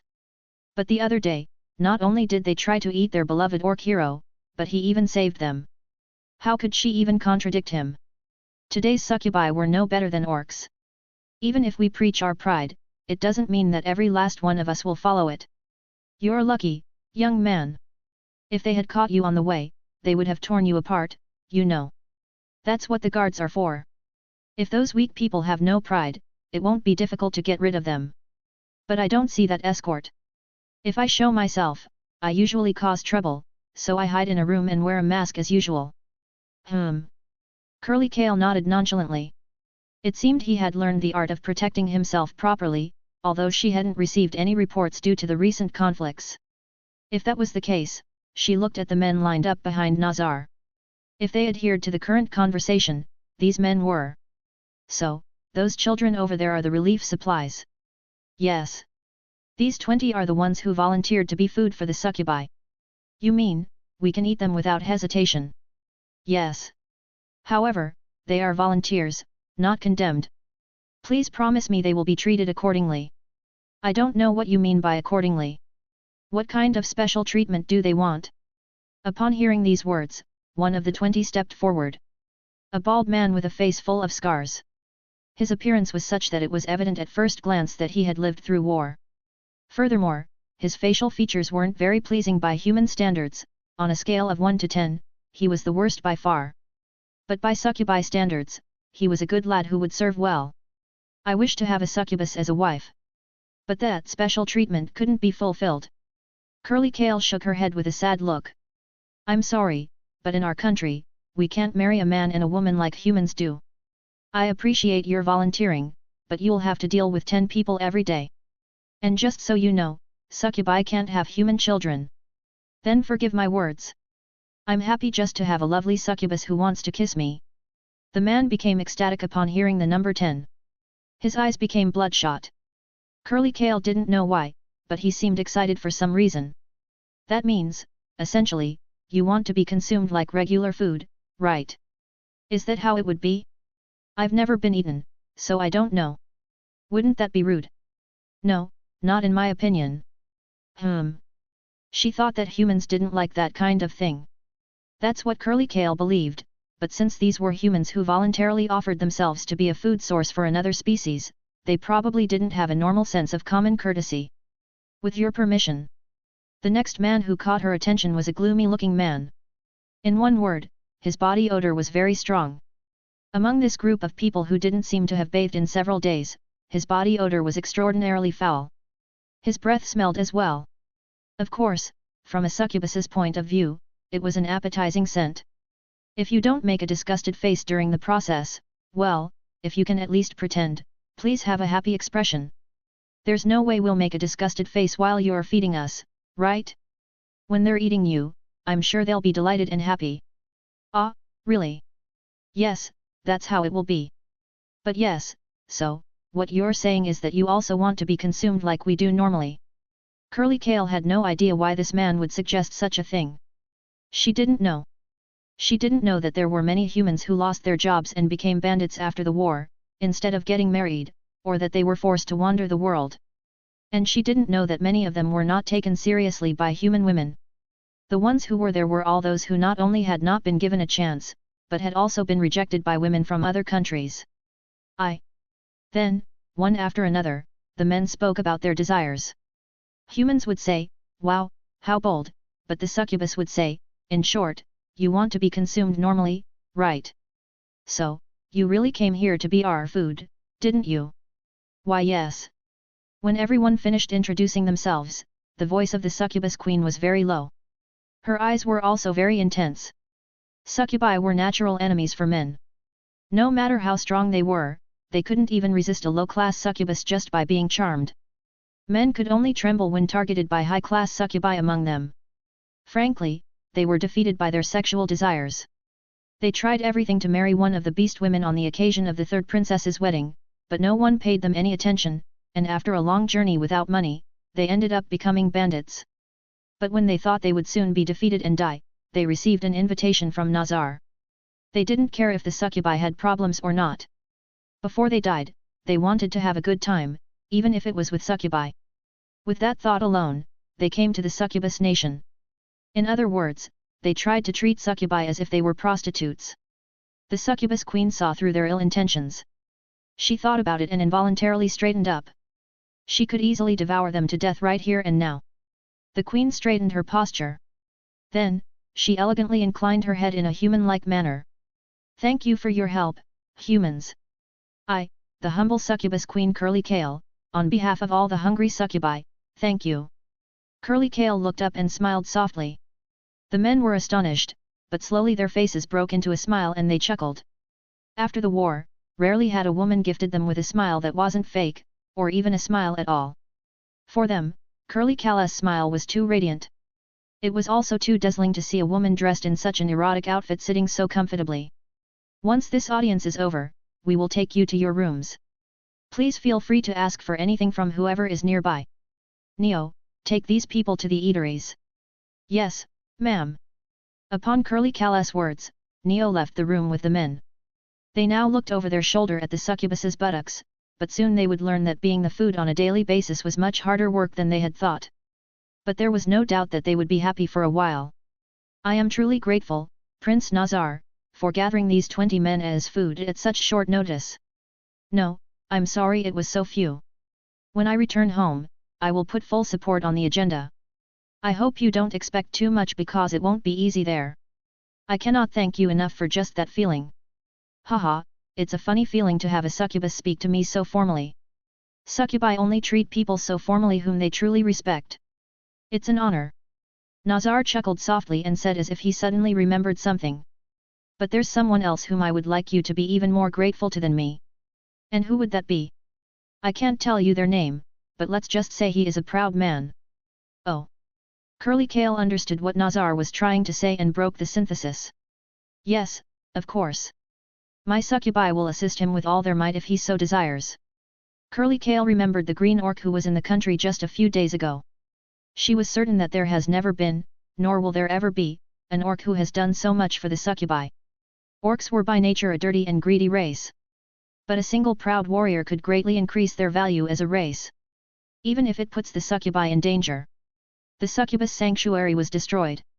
But the words of the succubi of old were not lost. The history was not lost. The pride would not be lost.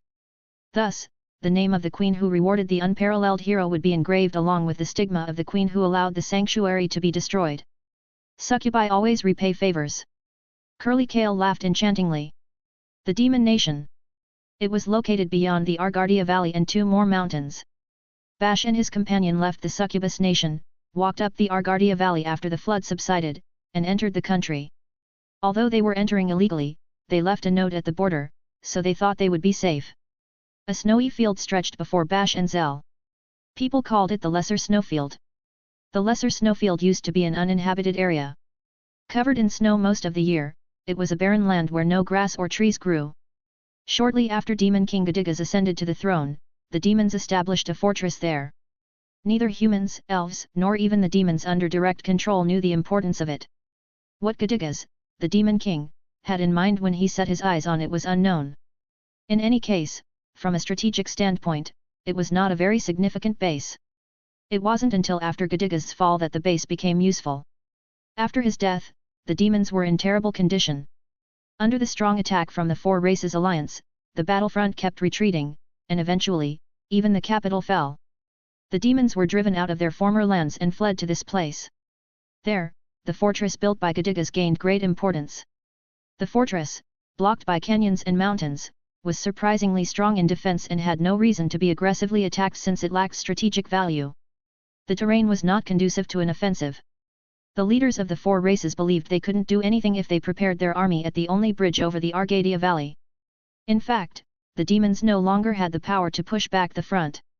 The war ended when they and the 4 Races Alliance clashed in the Argardia Valley and the Lesser Snowfield. The demons were then confined to the snowy fields. Only a few of the higher species could enter and exit the area to carry out certain diplomacy, but the other demons were forbidden to leave.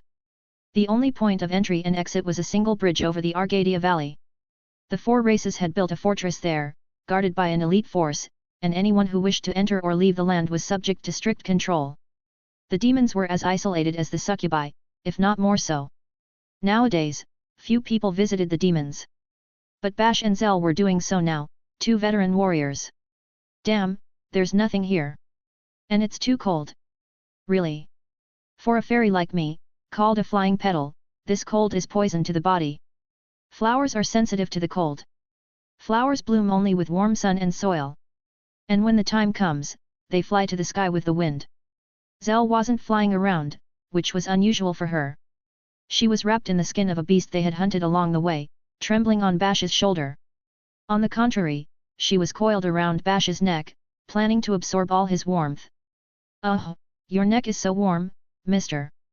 If Zell, the renowned fairy warrior, had seen this pathetic scene, she would have deemed it a disgrace to fairies. "Pitiful, you should be more aware, and you're a disgrace to the local community." But even she had no choice but to wrap herself in furs when she arrived in this land. Or Zell, the great warrior, would have denied it. She would have said that she was different and portrayed herself as a determined fairy. However, ironically, Zell herself proved it. Even she was no match for the cold. "I see." On the other hand, Bash was unaffected as he was an orc, a race that could withstand the cold. However, he was still covered in furs because he could feel it nonetheless. If fairies were flowers, orcs were weeds that grew in the gaps between the tiles. "But damn, I can't find any. No demon city at all. I've never been in this area, but I think it's about time we find some trace of people presence. It's really strange. I can't find a single human footprint. Demons haven't gone extinct a long time ago, right?" "I don't think so. They're tough to get rid of." For the past few days, the two of them had been wandering in search of the demon city, but they couldn't find a single trace of it or even any sign of human beings. On the contrary, in this vast expanse of snow, there were hardly any creatures to be seen. At night, the only things visible were deer, foxes, and polar bears. And for some reason, there were very few of them during the day. There was no doubt that many creatures were nocturnal. However, the creatures they saw at night were also strange. Their movements were unusually slow, as if their vision was not as effective. It was as if the creatures were forced to stay awake at night, even though they were actually diurnal. Surely it was due to the sense of unease he felt. That was the reason why he could move the moment he sensed that something was wrong. Wahoo! Suddenly, Bash dove head first into the snow. He buried himself in it, stirring it up, and after completely concealing himself, he made a hole with his finger and started looking outside with one eye. "Oh wah, the snow! It's cold. Wah wah, what's happening all of a sudden? Shut up and look." Zell obediently closed her mouth and stuck her head into the hole Bash had made, peering outside. "Ugh!" Zell instantly pulled her head back. In the sky. It was swimming in the sky, peacefully, as if taking a leisurely stroll. If Zell had been flying as usual, she would have seen it earlier. Its red scales, shimmering in the sun, stood out even from a distance, and the sound of its enormous wings could be heard from far away.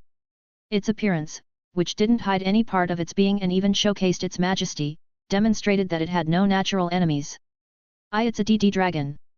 The strongest creature on the continent of Vastonia was there. Even Zell was compelled to close her noisy mouth upon seeing the dragon. Instinctive fear took hold of her. The same happened to Bash. He looked up at the sky, buried in the snow, gritting his teeth and gripping the hilt of his sword. "It's gone." Finally, when the dragon disappeared from sight, Bash crawled out of the snow. He looked at the sky 2 or 3 times and let out a sigh. "I guess this area is the habitat of a dragon. Seems like it. Damn. I can't stop trembling." Zell shivered with a chill that hadn't ceased since she saw the dragon. It might have been the cold, but well, it was probably because of the dragon as well. Right, Bash, on the other hand, seemed like his usual self, although he was concerned about the dragon. "I knew it, as expected of Mr. the Dragon Slayer. Does that mean you're not afraid of dragons?" "It's not that. I am afraid. Even if you say that, you've already killed a dragon before. Excessive modesty is poison to your health. Come on, I want you to say it." "I'm not afraid of dragons. In fact, if dragons saw me, they'd be trembling and wetting themselves." "Say that. I want to be reassured." "I wouldn't mind saying it, but from a dragon's point of view, I'm no better than a caterpillar. It wouldn't be afraid." Bash didn't intend to lie or joke. Even brave warriors had fears. He wasn't a child to deny it. When it came to fighting, he charged forward with his battle cry, energizing his trembling body, but that didn't mean he could underestimate a dragon. Bash had killed one before, but that didn't change the fact that this creature was at the pinnacle of all creatures on this continent. That fact didn't change just because he fought and killed a single dragon. Just as it didn't change the fact that a dragon could decimate hundreds of orcs in an instant. Of course, Bash would fight and win if necessary. Just because he was prepared to do so didn't mean that terrifying things ceased to be terrifying. Could you still win if you fought? I don't think so. In this empty snowfield, there's nothing you can do against it flying around. Unless you have the means to bring it down. I don't even have those. But if that's the case, we have to make sure it doesn't find us. It was too risky to walk through the snowfield unprotected. Dragons had keen eyesight. They had been fortunate that it hadn't found them in the past few days, but if it had, they would have been annihilated. No wonder there are no creatures during the day. So the day is the dragon's domain. Then we'll wait for nightfall. Right. It would be a bad idea to move and be discovered. Zell nodded her head, still wrapped around Bash's shoulder. Neither Bash nor Zell were very good at covert nighttime operations.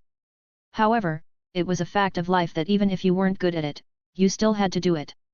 During the day, they were even worse at it, so there was no need to worry. The first thing we need to do is quickly find a city, but if we can't find one after all this searching, I'd like to find a nest of demonic beasts first.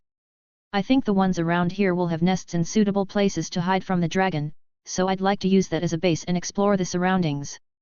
So we're camping. Bash pushed the snow around his body to make a snow cave and sat down with his legs crossed, paying attention to the direction the dragon had taken. Then, he closed his eyes. If they acted at night, they would be free for a while. Bash was a man who could act for days without rest, but he rested when he could. But then a familiar sound reached Bash's ears. The sound of many people fighting, battle cries. Shortly after, a sound that he had only heard once before also reached his ears. A loud sound that made his whole body tremble. The roar of a dragon. The roar of breath that made the earth burst. In other words, the sound of battle. When Bash arrived at the scene, the battle had already been resolved. There were many corpses. Around 10 bodies were sprawled out. Half of them were charred, and the other half were dismembered. The figure of the dragon was far up in the sky, and Bash saw something in its mouth. It was a person. Alive. They waved their hands as their body was pierced by the dragon's teeth. But whatever they were now, their fate had already been decided. They would either be bitten in the air or taken back to the dragon's nest and devoured, either way. Bash waited for the dragon to disappear from sight before cautiously approaching the corpses. Everything had been reduced to charcoal. The ground, which should have been covered in snow, was exposed, blackened, and charred, with remnants of fire. The bodies had assimilated into the charred ground. Only this many people fought against the dragon. Bash said, growling as he counted the corpses. There were many dismembered bodies, but even looking at the number of limbs, there were fewer than 10. However hard they had tried, they didn't seem to have the necessary strength to defeat a dragon. Would intelligent demons be foolish enough to fight a dragon with only a small number of men? It would be safer to assume that they were ambushed while on the move, but it was hard to believe that anyone living in this area would venture out without thinking twice. If the place were so safe, Bash and his companion would have encountered a demon or two long ago. Mister, the tracks come from the mountains. Zell's words made him look in that direction, and indeed, there were clear tracks in the snow where they must have traveled. The tracks led towards the mountain. It would be more natural to assume that they originally fought the dragon with a larger group but couldn't win and retreated, only to be pursued by the dragon. Ah! Mister, only one of them is breathing, said Zell, who had been flying around the perimeter. When Bash approached her, he discovered that there was indeed a person who was breathing with a wheeze, although their entire body was charred. Their eyes were open, but the eyeballs were burnt, and it was hard to tell if they were conscious or not. He couldn't distinguish between male and female, let alone races. However, if the dragon's breath didn't instantly kill them, they must have had great magic resistance.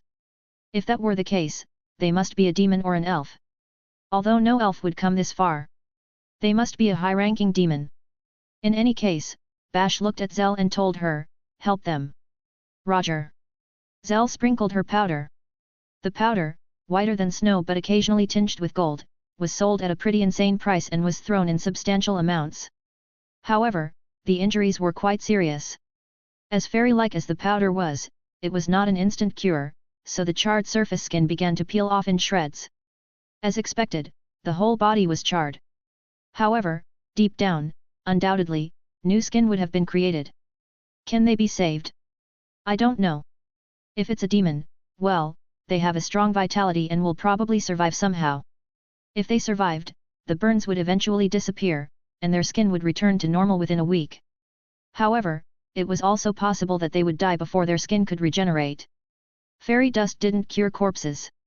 If that happened, they would simply have to assume they had bad luck. It happened all the time. The rest of them are dead. I see. Let's hide before the dragon returns. There were no signs of the dragon returning. If it had killed its enemies and filled its stomach, there was no reason for it to come back. But it made no sense to try to reason with a creature whose thoughts were impossible to discern. What they needed to do was get out of there. Oh, mister. There's a rocky area over there. It might be easier to find a place to hide there. I'm coming. And so, Bash and Zell headed towards the rocky area, carrying someone who was dying.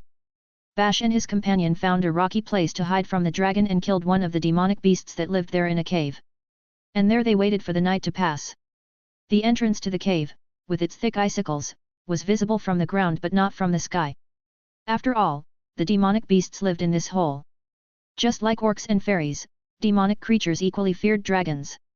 If they were native to this area, they would be even more afraid of the dragon. If that was the case, this hole would be hidden from the sight of the large scaly creature. After waiting for the sun to set, Bash and Zell crawled out of the hole and began to explore the surroundings. Bash carried the person they had just saved tied to his back. The environment was unexpectedly bright. A huge full moon made its presence felt in the sky.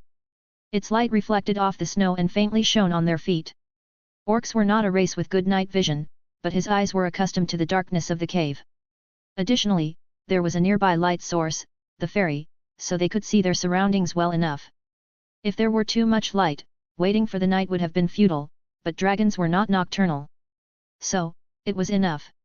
It's lively, isn't it? Yes, it is. This is what happens when dangerous creatures live in the forest. You know, forests with elves are peaceful at night. Because they go hunting at night. I see now. On the snowy and icy rocks at night, many creatures that were not seen during the day could be seen. There were feathered lizards, quadrupedal beasts covered in spikes all over their bodies, and ball-like creatures that could be either beasts or insects. When these nameless creatures saw Bash, they immediately fled. Well, I'll go take a look. Right. Zell left, and Bash watched her. It was quite risky for a luminous fairy to conduct reconnaissance at night. But neither Bash nor Zell cared about such things. They had done it many times since the war. Moreover, it was riskier to do reconnaissance during the day in this place. And one more thing. They were convinced that they would find something at night. For Bash and Zell, it was just a hunch, but in other words, it was an empirical conjecture. The dragon flew during the day. Bash hid, and Zell with him. Demonic creatures also hid. And the nocturnal demonic beasts saw Bash and Zell and ran to hide. This meant that there were hunters who hunted demonic beasts at night. Bipedal creatures similar to orcs hunted them at night. If that was the case. Mister, there it is. Got it. Upon Zell's words, Bash began to move. After traversing a rocky area and climbing over a hill, he saw it. The structure built on the edge of the cliff looked like a massive castle. It was illuminated by fire, and the presence of people could be felt. It was a city. Indeed, there was a city, magically constructed in such a way that it couldn't be recognized in daylight. Is that the GE Fortress? The impregnable GE Fortress. There, a fortress that had never been attacked during the war stood. The GE Fortress. It was an incredibly mysterious fortress. Its location held little strategic value, and it was rumored that when Gedigas ascended to the throne and began its construction, some of the demon leaders opposed him and were purged. Because of that turmoil, he was called the Mad King, although for a very short period of time. It was still a mystery why he insisted so much on building it. The insignificance of this fortress could be guessed from the name it received during the war. The weakest fortress. A senseless and useless fortress. It was called impregnable, but those who preferred to keep things to themselves called it completely vulnerable impregnable.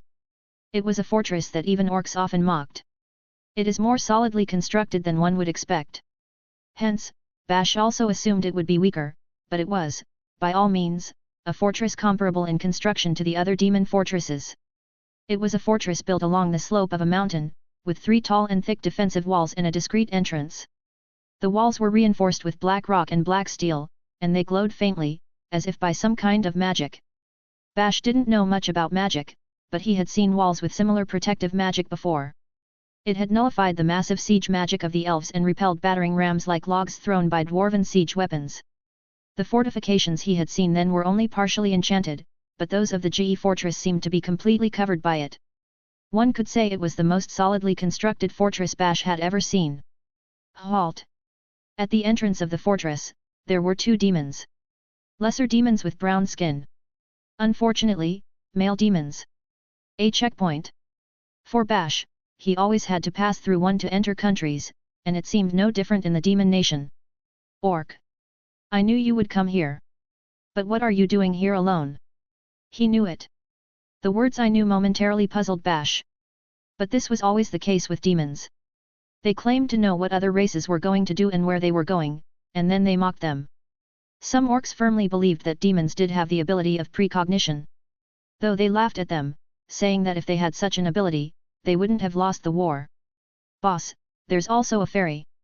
So, it's two of them. Fool.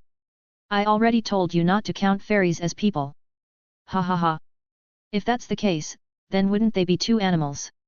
You're getting closer. The two guards looked at Bash and Zell with a mocking smile. The atmosphere wasn't gloomy, but there was a hint of contempt. What's the matter, orc? What do you want in our dying last paradise? Boss, it's impolite to ask a question like that. Why? There aren't many reasons for orcs to come to a place like this. Most likely, he was driven out of his nests, pursued by all nations, and ended up here because he was desperate for food. Oh, I see, but our country isn't a dump. Because it wouldn't even reach that level. Ha ha ha ha. Bash ignored their jokes and placed the backpack on the ground. I already told you it's not a dump, but what the hell is that? We found it along the way. They're injured. With these words, the guards lowered their gaze to something they hadn't even glanced at. It was too dark to see it clearly, but if they were told it was a person, it was easier for them to recognize it as such. It was a person who had turned into black charcoal. What, is it, still alive? That's right. And it was burned by a dragon in the snowy field on the way. There were several others, but this was the only one alive. It can't be, they were the suppression force, that's ridiculous, they should have annihilated it. The guard's expression changed. The composed expression he had before disappeared, and an urgent voice resonated in the air. They have been completely reduced to charcoal. We can't even identify them. Get a stretcher. Call the doctors. Hurry. Yes, boss. One of the guards ran off to somewhere upon hearing those words. We sprinkled fairy dust on them. There's no need to rush, they won't die. When Bash said this, the demon looked at both of them with a surprised expression. Indeed, if it was fairy dust, there was a possibility that they wouldn't die even in that state. That's how powerful fairy dust was as a recovery medicine. Ahem, it seems you have saved one of our compatriots. I thank you for that. I apologize for my rudeness earlier. You did well in saving one of our brave warriors. I would like to reward you, but unfortunately, I have nothing on me at the moment. His words weren't much different from before. However, his voice lacked the blatant contempt from a few moments ago. Demons were a species that could be grateful when they needed to be. And I also thank you, fairy. You did well in saving my compatriot with your precious dust. Upon hearing these words, Zell detached herself from her covering and perched on Bash's shoulder. Well, of course. As you can see, we are warriors who have been through many battles. When you see an injured soldier, you take them to a safe place, it's as natural as eating breakfast and taking a dump. But fairies don't take a dump, so it's quite amusing. I would like to see more sincerity in your attitude. In fact, who do you think you're talking to? You're in the presence of the incredible Achu. Oh, oops. Zell sneezed loudly in the middle of the sentence, causing her to wrap herself back in the beast's skin, trembling. She had said half of what she wanted to say, but the guard was already wearing a bitter expression. Demons had their own heap of aphorisms about fairies. The most famous one was, if you listen to fairies, first your ears get lighter, then your mouth, and finally your own head flies away. In short, if he kept listening to this fairy, he would end up dead. So the guard turned to Bash. Apologies. Orc. Let me ask you again. Who are you? What is your purpose here? The reports say you didn't come from the bridge. I am Bash, the orc hero. I am here searching for something, Bash said, but he didn't really expect any reaction. After all, he was dealing with a demon. Brown-skinned demons were probably lesser demons, but even lesser demons were a superior race compared to orcs. When the demon heard the orc's title, he would probably laugh mockingly. The orc hero? Do you mean the dragon slayer? However, the guard's reaction was more pronounced than expected. Don't go around spouting nonsense, stupid orc. Did you think you could deceive me? The orc hero is an important title for you. Even if you admire it, calling yourself hero would damage even the last bit of your pride. I'm not lying. I swear it by the orc king. Upon hearing these words, the demon's eyes widened, and he looked intently at Bash. Do you really mean it? The demons didn't recognize Bash's face, but they knew the weight of swearing by the orc king. Only a limited number of orcs could utter those words. It wasn't a lie that an orc could say lightly. Pretending to be the orc hero wasn't a joke either, but at least it could still pass as a kind of yearning. So, what is it that you're searching for? I can't tell you, but I have a letter from the human prince Nazar for Sequence, the Dark General. Upon hearing these words, the guard's body tensed. Even the name of the human prince came up. The prince who overthrew the demon king Gadigas. His valor was proven in the subsequent battles between demons and humans. The prince was a symbol of fear for his kind, as he continued to kill his people and claim victory on numerous battlefields. Of course, the demons didn't fear their human opponents. So, while they were somewhat wary of him, they soon lost their fear. The reason was that it was the same prince who had ended the war and proposed peace. I see. Then I thank you. I will personally take you to Sir Sequence, the Dark General. Thank you then. Thus, Bash and Zell followed the demon who guided them and entered the city by night. The demon fortresses were built for siege. They were all designed to survive for long periods of time inside. Unlike ogre fortresses, whose motto was short-term decisive battles, or succubi and harpies, who had wings and didn't think much about defense, these fortresses were specialized in defensive battles.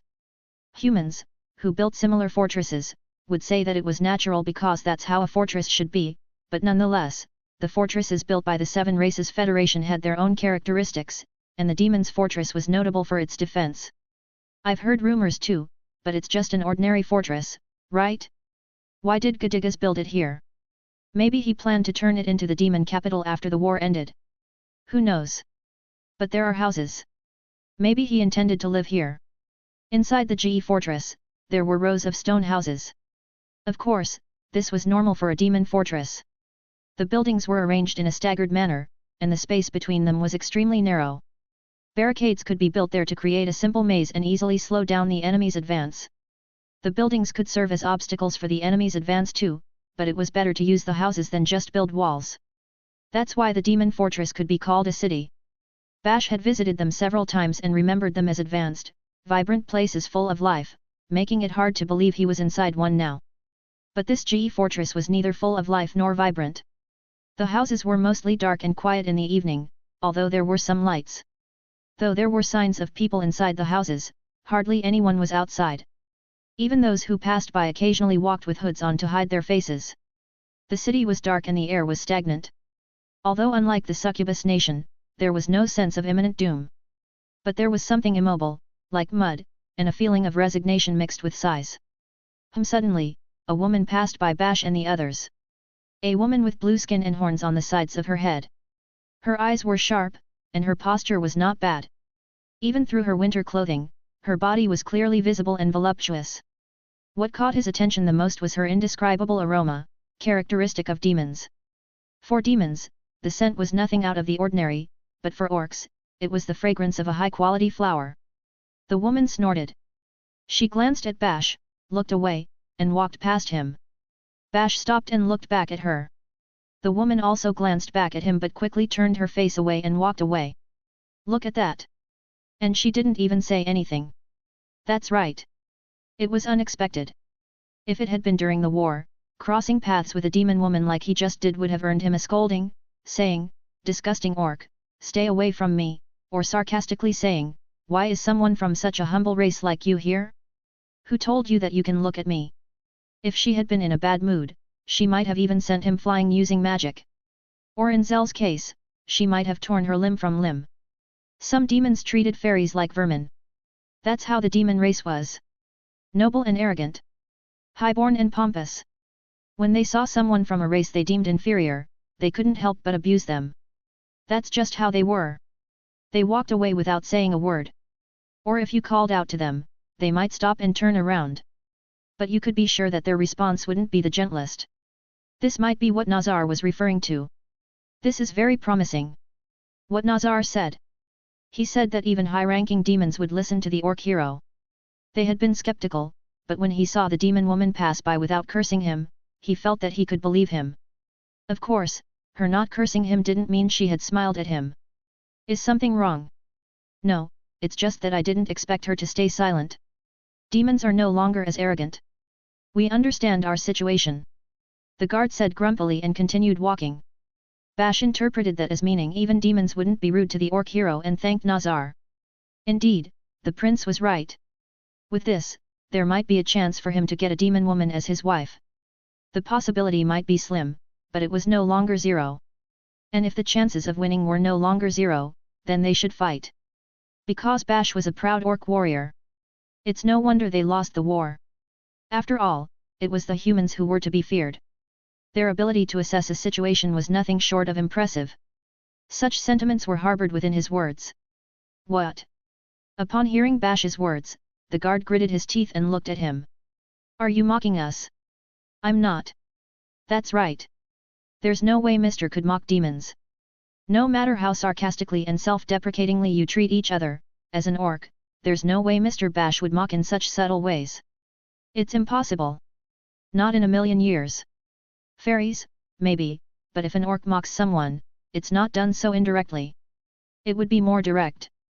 Are you an idiot? Shouldn't you already know that? And furthermore, the one you're looking at is none other than Bash, the orc among orcs, the orc hero. I see. The guard's spirits deflated with Zell's rapid-fire chatter. He knew it would be foolish to argue with the fairy. The first thing he did was turn to Bash and address the main topic. Why did you say it's no wonder we lost the war? Because the demon woman looked just as Nazar said she would. The guard looked back, but the woman was already gone. He didn't remember her appearance. He couldn't even guess it. Demons were usually so arrogant that even if they told him she looked different, he wouldn't be able to distinguish it from her usual appearance. All he could say was that it wouldn't be surprising if Nazar had predicted the woman's appearance. Among demons, Nazar's name was bigger than Bash had thought. Let's go, but the gate guard finally didn't say anything in reply, turned around, and continued forward. Unconsciously, his pace was faster than before. It was as if he didn't want Bash to see the current state of the demon nation. As if he was ashamed of himself. The Dark General sequence was in the operations room, at the far end of GE Fortress. He closed his eyes, rested his hands on the armrests, and drowsily pondered his life, his fallen comrades, and the fate of the demons. Sequence was an old man. Especially old among the demons, who lived as long as the elves. To be more specific, he was only surpassed in longevity by Thunder Sonia. His life had been marked by battle.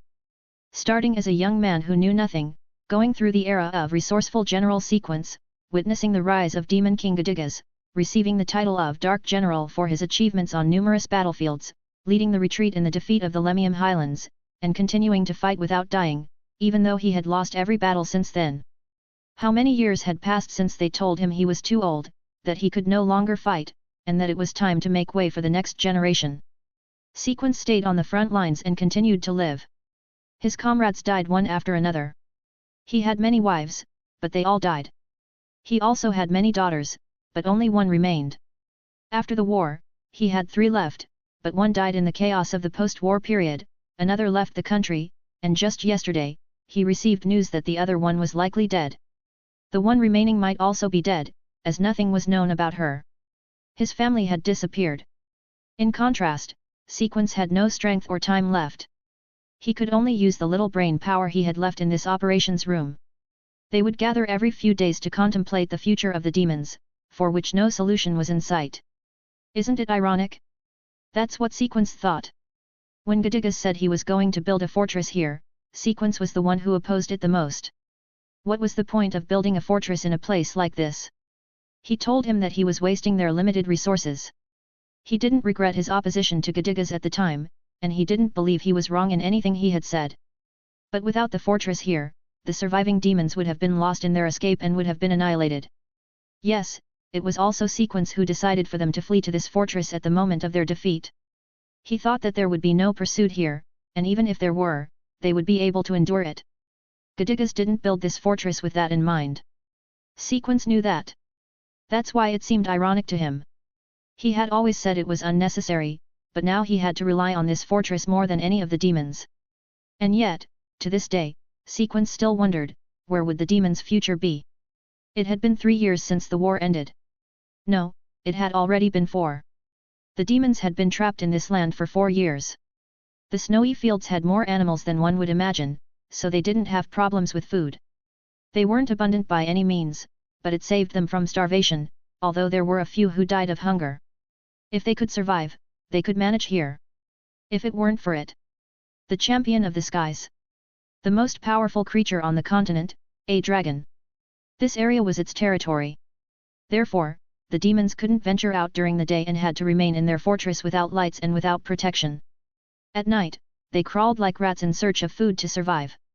Noble demons, like rats. People were also somewhat calm at first. Did they lock us in this place with only this? They were confident enough not to enslave all the survivors and also give them land. They should regret not exterminating us. Foolish humans.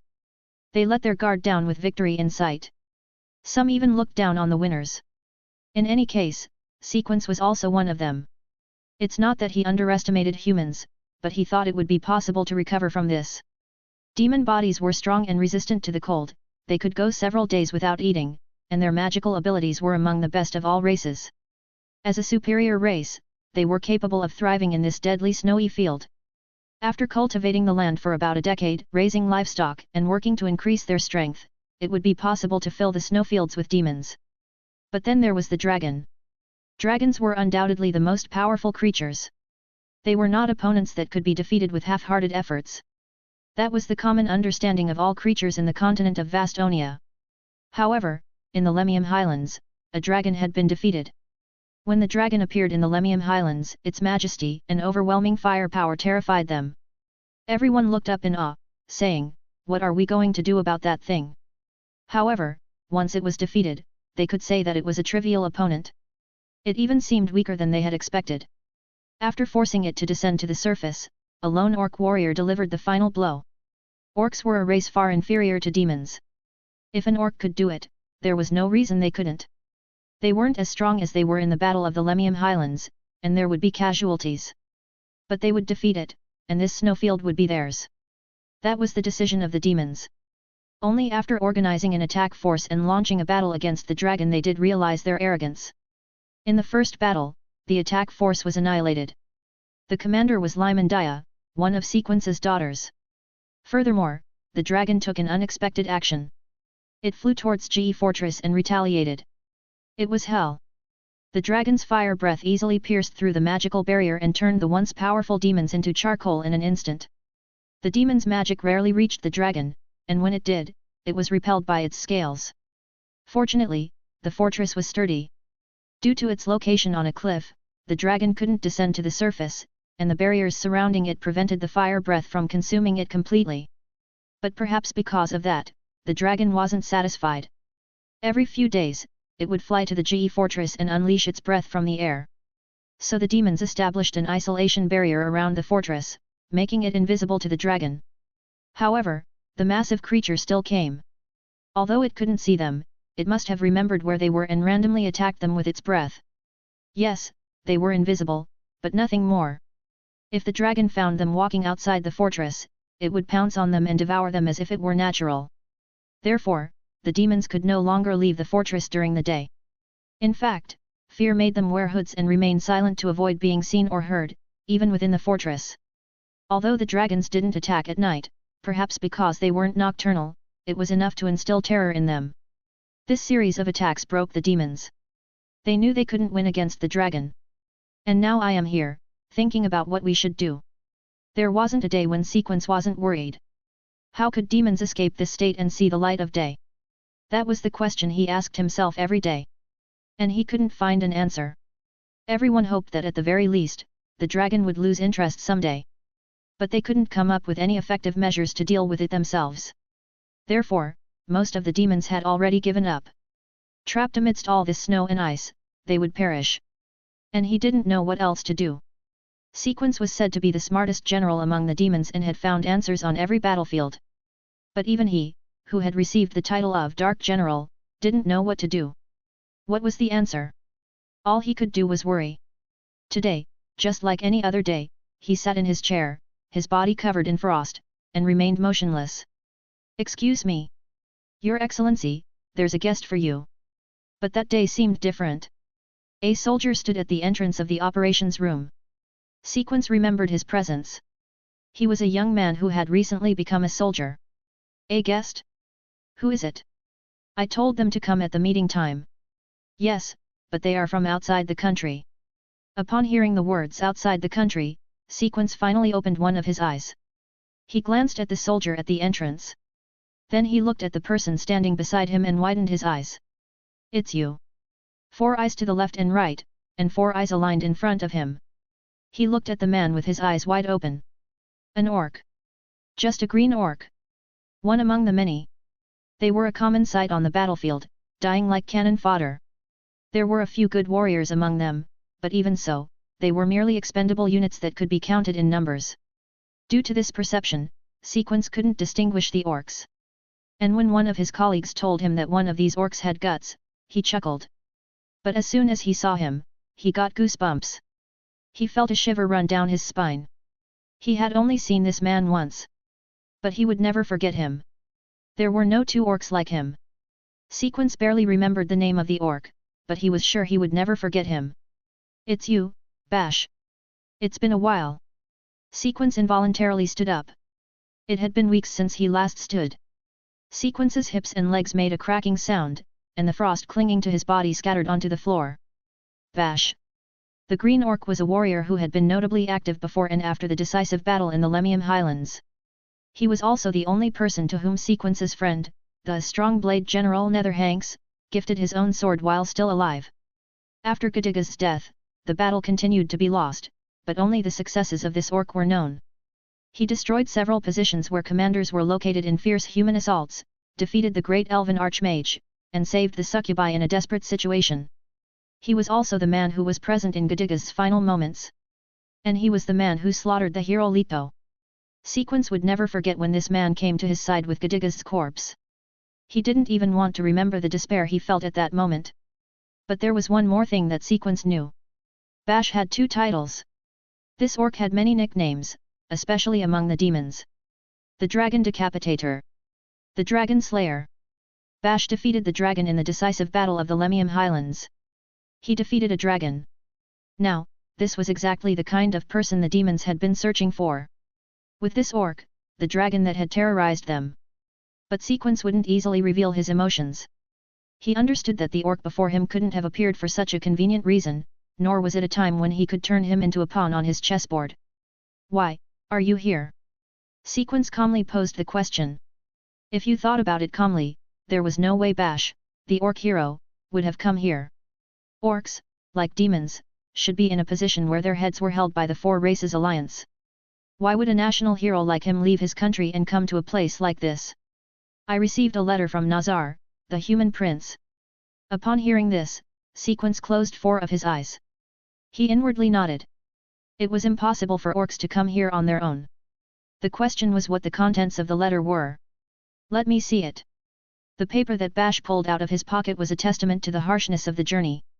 All the corners had been crushed, and everything was wrinkled as if it had been soaked in water at some point. There was barely a seal of the human royal family, indicating that it was indeed from Nazar. A letter from the young human. Hey, he cut open the crumpled envelope with his sharp claws and pulled out the letter from inside. The letters were blurry and smudged. He had no idea what it said. "That's what you got for letting an orc carry the letter." "I see." However, he could guess what Nazar, the human prince, wanted by asking an orc to deliver the letter. It would be about Sequence's daughter, Poplatica, and her conspirators. She had left, leaving behind the words "We will resurrect Lord Gadigas" with a breath. She even stole the national treasure that Sequence managed to bring out from the demon nation. Many followed her and left. But there was no way to know what they were doing now. However, he had no idea how they were doing since they didn't receive much information here. So, what do you want then? Did you just come to deliver this letter? Has the orc hero become a dog for a little human boy? Sequence said in his usual tone, but he knew there was no mistake in choosing Bash as the messenger. If it weren't for Bash, they probably wouldn't have made it this far. He would prefer to ask him over a drink how he had made it from the border to here, passing through the dragon's eyes, and how he had found the hidden fortress. Despite appearances, Sequence quite enjoyed listening to the sagas of the young ones. That was the correct decision to have Bash deliver the letter. Just by arriving here, Sequence could tell. However, demons had a habit of using mocking phrases. They couldn't help but underestimate their opponents, even if they themselves had lost. Now, if they did well in letting Bash deliver the letter, the question remained, why? Why was it Bash who came? Why would a proud, though humble, warrior hero undertake such an insignificant task as delivering letters? I have no intention of being his dog. I'm sure you don't. I don't know how a simple errand boy could come this far. If you came to visit us at night, that means you must have seen it too, right? The dragon. Yes, I saw it. You saw it. So, what happened? Did you kill it? No, I had no way to make it come down. I hid in the snow and waited for the night. I see, it's like. Sequence stopped himself from saying, like you could defeat it if you had the means to bring it down. It would be foolish to say that to someone who had already accomplished it once. I want to hear the purpose from you. Not from this piece of paper, not from a fairy hiding from the cold, but from your own mouth. Sequence said this respectfully. It wasn't every day that a demon showed respect to an orc. It wasn't worth listening to their words. If there was someone else of his kind by his side, he would ask them why they were doing it. Orcs didn't have much to say when they opened their mouths. They just talked a lot and said foolish things. Although they were still better than fairies. However, despite that, the general waited for Bash's words. That's how highly Sequence held him. Bash stared at Sequence with a tremendous gaze. It was a gaze so intense that it sent shivers down Sequence's spine, who had fought many battles in his career. I want you to introduce me to your daughter. Pa Platica? I don't know where she is. Don't you have another one? Lymandia is dead. There was another, I think. Ah, her. Asmonadia. Then introduce me to her. Sequence pondered. I want you to introduce me to your daughter. In the common sense of demons, it meant I want to go out with your daughter. In the normal language of orcs, it meant, I'm going to rape your daughter and impregnate her. As a noble demon, this was an unforgivable statement. He should crush him and remind him of this. But in front of him stood Bash, the orc hero. Sequence didn't know much about what kind of person this orc was. His old friend once described Bash as a man with balls. And his friend was a stubborn man who rarely praised others. In his lifetime, Sequence had only heard him do it once, and it was to gift his favorite sword. The human prince Nazar entrusted this man with a letter bearing his seal. A human, to an orc.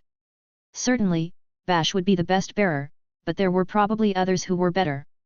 There were many more trustworthy people than orcs. Do you know what Asmonadia is doing? Therefore, Sequence began to probe the truth. No, I don't know. Right now, she's in charge of killing the dragon. I see. And the fairy moved. She was whispering something in the orc's ear. Sequence didn't know what they were plotting, but the interactions between orcs and fairies were a bit exaggerated. Fairies were more intelligent than orcs, but to demons, they were as foolish as orcs. Do you have a plan to defeat it? Bash's words were, in a sense, an insult to demons. Such a thing didn't exist. If it did, the dragon would have already been reduced to bones, and they would have expanded their territory throughout the lesser snowfield. No. But we found its lair. It's in the mountains to the east.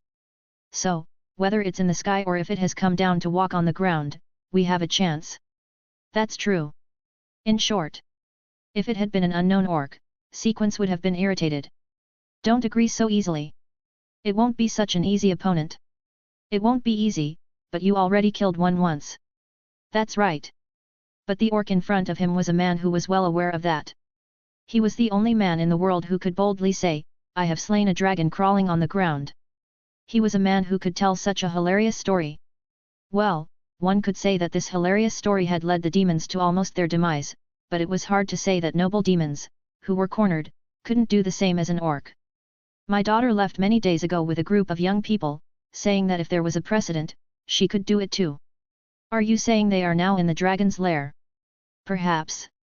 According to the schedule, they should have already returned, but they hadn't. So, before the sun set, the leader of the reconnaissance unit told him that he had confirmed all the deaths. Since the number of confirmed deaths was apparently lower than the number of people who had set out, it didn't necessarily mean that they were all dead, and the corpses were so burnt that they couldn't be identified. Therefore, there was no chance she was still alive. Although she might still be hiding near the dragon's nest. But the possibility of victory had already vanished. Sequence thought it was foolish. The opponent was a dragon. They weren't like demonic beasts. They were cunning, cruel, vengeful, and wise. There was no way they didn't have a way to deal with the threat to their lair. Even if they were able to hunt them down, there was always the possibility that they had some secret trick up their sleeve. He told his daughter and the young ones surrounding her, but they refused to listen, saying it was nothing more than a big lizard. So why didn't it land in Fortress G?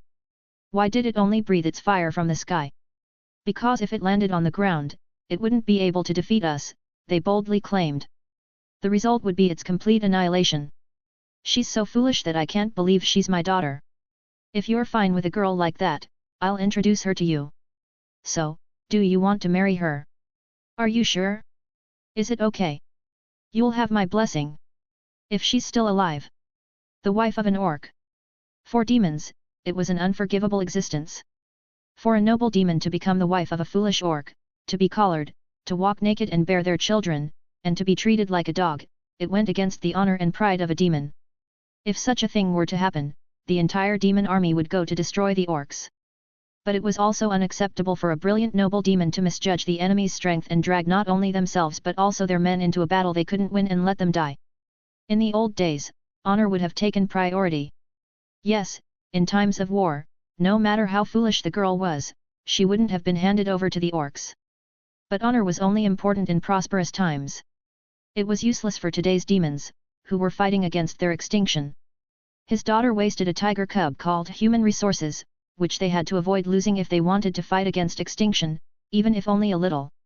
In that case, it would be an appropriately severe punishment to reduce her to the position of an orc's wife. Although the truth was, it seemed she had already suffered a small punishment called death. I'm going to that mountain right now. Are you serious? Sequence gave Bash an inquisitive look upon hearing these words. His daughter must already be dead. The orc must already know. Orcs could be stupid, but they had a surprisingly keen sense of smell when it came to battle. Many of them could somehow discern which battlefield was winning and which was losing. Mr. PSH. And then, there, the fairy whispered to him again. It was an unnatural behavior. There was no doubt they were planning something. Bash nodded with an in response to the fairy's words and looked directly at Sequence. If there are other survivors, not just your daughter, can they be mine? Bash's eyes showed no smile at all. They were very realistic and, to put it bluntly, serious. Sequence had seen those eyes several times on the battlefield. The eyes of a man prepared to die. They were the eyes of someone who believed there was something more important than death. The words no way came to Sequence's mind. To take the survivors as his own. Not all of the assault team members were women, in fact, most of them were men. In other words, this orc was after something more than obtaining a demon wife. He was going to do something that would unite the survivors of the dragon-slaying party. But what could it be? If you go now, you'll have to fight the dragon. That's right, but that's why I'm here. That's why. To fight the dragon? And he came all the way here for that? Really? Sequence, filled with questions, remembered the letter he had just received. It was wet and stained, rendering the letter unreadable. But perhaps there was a note to that effect? Reinforcements, in other words. The reinforcements were sent by Nazar to defeat the dragon. But why would he do that? There was no benefit in it. No, then he remembered. Who proposed the truce? The prince. He spoke with him once during the ceasefire talks, and he was a kind, natural, and well-intentioned man. Unlike other humans, he couldn't sense any faint intention to harm the demons for generations. However, he still thought that Nazar wouldn't gain any benefit from this. Humans were a race that prioritized profit over honor. Why would Nazar do this? Why did you accept? No, this was my idea. Nazar is just helping me. What, did you say? And Nazar had nothing to do with it. Did this mean that this orc came to this place of his own accord? Nazar's letter was at most permission to cross the border and a request to admit Bash as reinforcement. But why would Bash come all the way here to kill a dragon? Why try to help the demons? Are you trying to save the day? An orc, 4 demons. And if that were the case, wouldn't that make the demons see orcs in a new light?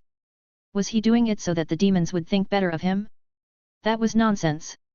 Although the reason he couldn't laugh about it was because this man was called the Orc Hero. And he lived up to his title. He appeared on the battlefield to help where he could and aided in overcoming a war in which they were outnumbered. Sequence, like others, hadn't recognized it at the time, thinking he was just an orc, but he knew. Thanks to him, the Lemium Highlands were saved. Thanks to his victory over the dragon and the hero Leto, the 7 Races Federation could retreat, leaving their forces intact. His subsequent successes were also beneficial for demons as a whole. The same went for the succubus rescue. If the succubus had been destroyed, the strength of the elves would have been focused on the demons. If that had happened, they wouldn't have been able to keep fighting until the ceasefire day. It was all thanks to Bash. That's why Sequence held him in such high regard. First and foremost, he was an orc hero. No orc hero had been born for a long time. He had heard that it was because there were no warriors worthy of that title, but orcs were foolish. They used to talk about pride and honor, but if they found a woman on the battlefield, they were despicable creatures who would take her into the bushes without hesitation. They were a vile race that flattered the strong, but deep down, they believed themselves to be stronger than them. A group of such foolish people recognized Bash. They recognized him as their ultimate champion, the Orc Hero. They acknowledged that Bash was a warrior worthy of that title. So, it was no longer a matter of logic. This was a man who was willing to sacrifice himself for the honor of orcs.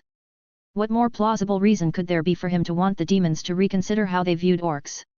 I have just one question, why do you take such risks? It's obvious. Bash turned his back to Sequence, and he only half turned his eyes towards him. Because I want a demon woman to be my wife. Sequence burst into laughter at such a joke. It was the first time he had laughed since Gadigas was alive. The Lemium Highlands. It was a dwarven territory located in the center of the vast Onia continent, bordering the human and elf countries. It was dotted with vertically steep plateaus and was characterized by its high-quality minerals. The dwarves perpetually mined minerals from this place and continued to supply the front lines with high-quality weaponry. If this area were to be taken, the human and elven populations would be divided, and the supply of minerals to the main dwarven army would be reduced. The supply would be cut off, and many units would be isolated. It could be said that this was a critical point. That is why the 4 Races Alliance made such an effort to protect it, and Demon King Gadigas chose it as the location for the decisive battle. The orc forces were deployed in front of the center of the 7 Races Federation. In other words, the front line. It was a fierce battleground where the 2 armies were expected to clash with great intensity. Demon King Gadigas understood the orcs well. He knew that if they defeated a woman on the battlefield, they would immediately start her. However, they were incredibly brave in any battlefield. They were so foolish that they would charge forward regardless of how many enemies they faced or how many of their allies died. They were the most numerous of all the races. In other words, they were cannon fodder. However, at that moment, all races except orcs had doubts. In such an important battle, why leave the most crucial place to orcs? Wouldn't it be better to put the ogres at the forefront, as always? Wouldn't that make ogres look better and their victory more successful? That's how it has always been. And as you can see, ogres are not happy. Gadigas replied, you will know in an hour when the battle has begun. But no one had faith in Gadigas, and everyone was skeptical of his words. Indeed, an hour after the fight began, as the different races started to mix and the battle intensified, the orc forces began pushing back the humans. No matter how strong humans were, it wasn't so surprising considering the difference in forces at that moment. The orcs also saw the royal emblems visible in the rear of the human army and, thinking I'm going to rape a princess, charged forward with their loins held high.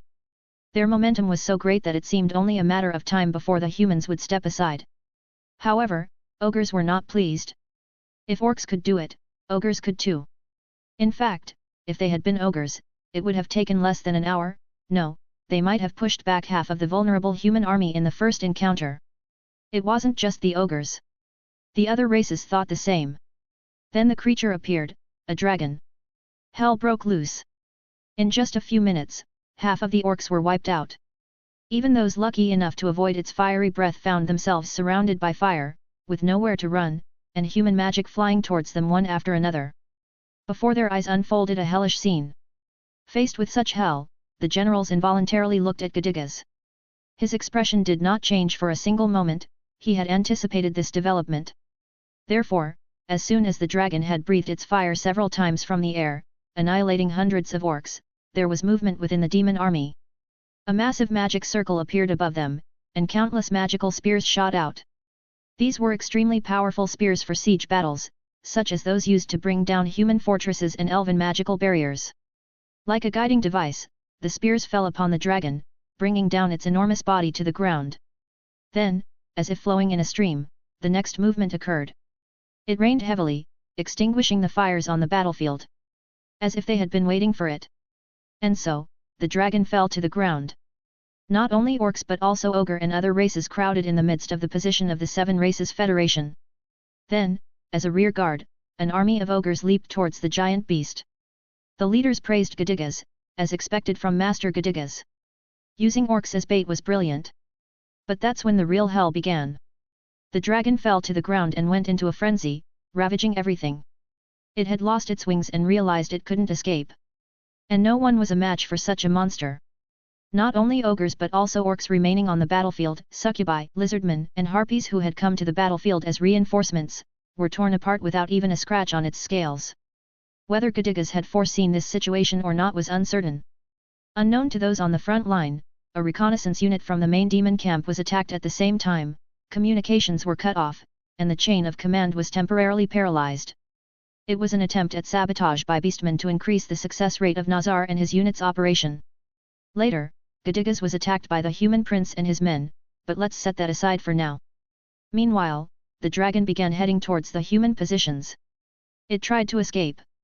The frontline fighters saw this and grew impatient. If it reached the main human camp, they would heal its wings with recovery magic, and it would fly again. If it took off again, this time it wouldn't fall. On the contrary, it would attack the main demon camp and crush it completely. So they had to stop it, but no one could stop a dragon. What should they do? What was Master Gedigas thinking? Yes, when those in command of the front line began to have those thoughts and grow impatient, a warrior stood in front of the dragon. It was a green orc. Most likely, he had been on the battlefield in a sea of fire, and he probably ended up in a cloud of smoke and didn't understand what was happening. He would likely be devoured by the dragon in front of him or turned into charcoal by its breath. The moment of death, which reached all the warriors here equally, would also reach him. Everyone thought the same. But what happened was that they actually witnessed something completely unbelievable. At that moment, Bash was on an ice wall of a mountain. He didn't know its name. But he had once heard a rumor that there was a tall mountain in the far north. He had also heard that a dragon lived in that mountain. So he thought it must be the mountain he was climbing. Actually, he didn't even care. Sequence had informed him that there was a dragon's nest in that mountain. And Bash had business to attend to in that place. Specifically, with the survivors of the forces that had gone to attack the nest. It would be great if at least 3 have survived. Right. There was a blizzard all around him. Nothing could be seen, and ice hailstones constantly struck him. Zell wasn't even flying around but hiding within Bash's chest. Just because maybe it was just a bit cold. They couldn't see what was beneath them, but if they were to fall, they would land headfirst in an instant. Zell would be there too, and although it probably wouldn't kill Bash, the pain he would feel wouldn't be light. Bash dug his fingers into the smooth ice wall and climbed. Perhaps due to the low temperatures, the ice wall didn't crack. It was a smooth ascent.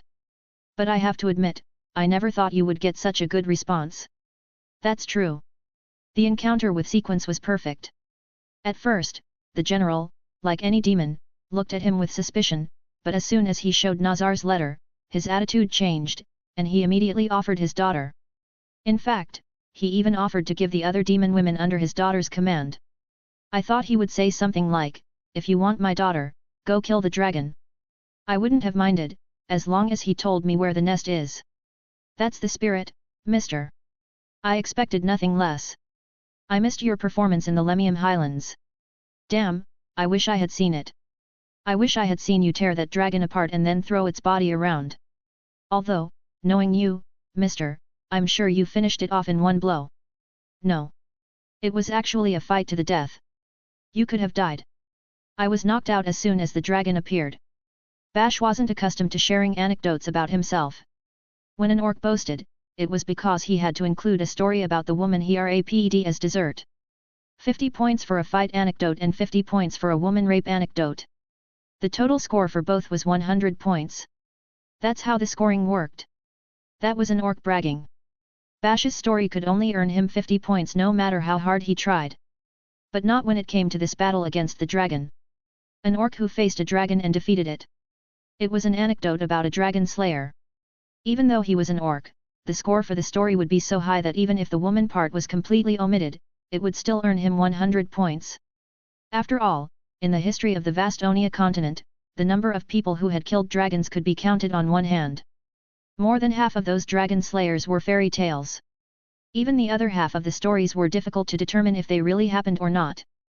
But dragons were real, and there were warriors on the battlefield with weapons made from dragon bones. So, although they all had their doubts, deep down, they believed it. There were warriors who could defeat dragons. And Bash did just that.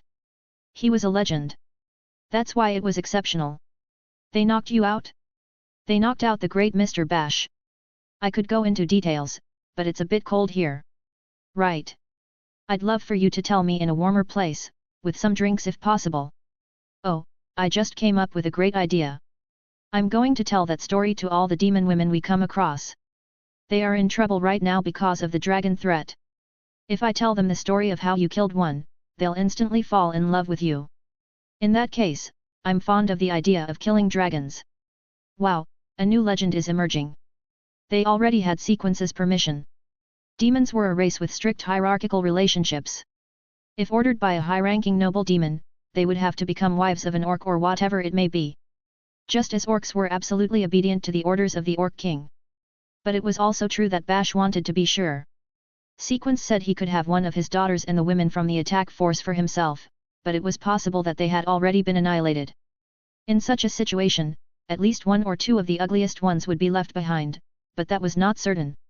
After all, they were dealing with dragons. So he would like to proceed with the same method as before. That is, the conventional method of make her fall in love with you and make her your wife. Although the good thing now was that the method was clearer. Defeat the dragon and tell it to the woman.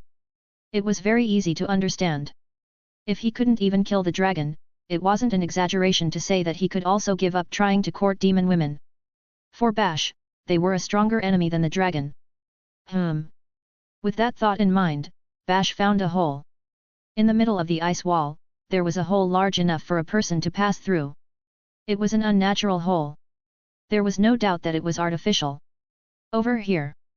This hole was a direct path to the dragon's lair, created by the demon attack team. He had heard that the extermination team planned to enter through here and attack the dragon's lair. The group that Bash saw on his way to the fortress entered through it, encountered the dragon inside, and withdrew unsuccessfully. It caught up to them, and it probably killed them with its fiery breath. It's here. Warm air was emanating from the hole. Furthermore, he felt the presence of some kind of powerful creature from its depths. Besides that, there were no signs of anything. No animals, not even demonic beasts. This was evidence that a powerful creature had built a nest. This was the territory of a lord, as they called it. And there was only one lord who would have a territory in a place like this. Let's go. Yes, sir. Bash entered the hole, which was large enough for him to pass through, but the floor and walls were extremely slippery and difficult to tread on. Bash never slipped, but a human or demon might have at least once. I heard the hole was big enough for a person to pass through, but it's so big that you didn't even get stuck. Yes, well, Bash replied, but he already had a bad feeling. The floor was very slippery, and its surface gleamed with reflections of light. He had seen this kind of floor before. Only once. Indeed, only once. As soon as he remembered, the tension in Bash increased undeniably.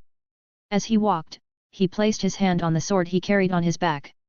He gripped the cold hilt and tightened the pit of his stomach. Zell also sensed that signal, but forced herself to remain silent. Honestly, this fairy had noticed it too. This sound of wind that she had been hearing for a few minutes, it seemed to be something different from the stomach growls of her spirit buddies. They were getting closer to their target. So, she stayed by Bash's side and quietly ended up serving as a source of light. Perhaps it was because he was very alert. That was the only way he could have dealt with the sudden appearance of a huge yellow eye in front of him. Their eyes met. He saw it. As soon as Bash realized, he unsheathed his sword and swung it. He tore through the wall on his left side and squeezed his body into the created opening, then he drove the sword into the ground to hide his protruding body. Just before hiding, he glanced and saw that the yellow eye at the end of the passage had disappeared. Bash took a deep breath and huddled, concealing Zell in his chest. His vision turned white. Feeling the heat as if he had plunged into magma, Bash held his breath and counted slowly. 1, 2, 3, 4, 5, 6, 7, 8, 9, 10, 11, 12. On the count of 13, Bash pulled his sword from the ground and began to run. The cave was larger than before, but the walls and floor were melted, making it difficult to run. The sword glowed red-hot, and the skin of his hand emitted a crackling sound. A similar sound came from the solace of his feet, and a sharp pain gripped him. His clothes burned at the edges and turned to ashes. The burns all over his body didn't stop the intense pain, and he ran without breathing. Bash knew he couldn't breathe here. Even though he didn't understand the concept of oxygen, he knew it made no sense to breathe here and now. He knew because once, when he did so, he fainted for over 10 minutes. And he also knew that crouching in place would get him killed. 1, 2, 3, 4, 5, 6, 7, 8. He counted again as he ran. And when he reached 9, he saw that yellow eye once again at the other end of the path. Without stopping, Bash drew his sword and struck. Growa! A tremendous roar echoed. Bash heard it and rolled toward where the eye was. It was cavernous. The ceiling was so high that even if Bash jumped as high as he could, he wouldn't hit his head. On the contrary, it was tall and wide enough for larger creatures to live comfortably. Yes, for example, the giant lizard in front of them. A dragon with red scales. One of its eyes had been crushed by Bash's strike, and it was bleeding. But its will to fight hadn't diminished at all. It looked at Bash with its remaining eye and howled toward the ceiling. At the same time, Bash took a deep breath. Facing his natural enemy, he suppressed the trembling within him. As if to prove that orcs were warriors who feared nothing, he shouted. It was his war cry. The powerful noise shook the cave. The battle had begun. Zell had always witnessed historical moments. If anything, it wasn't an exaggeration to say that every scene Zell had seen had made history in itself, but none had been as important as this one. This would truly go down in history. It would be legendary. That's what Zell thought every time she saw Bash fight, but today she felt it more strongly than ever before. The orc hero. The dragon. Zell watched from a distance as the two strongest beings on the continent clashed.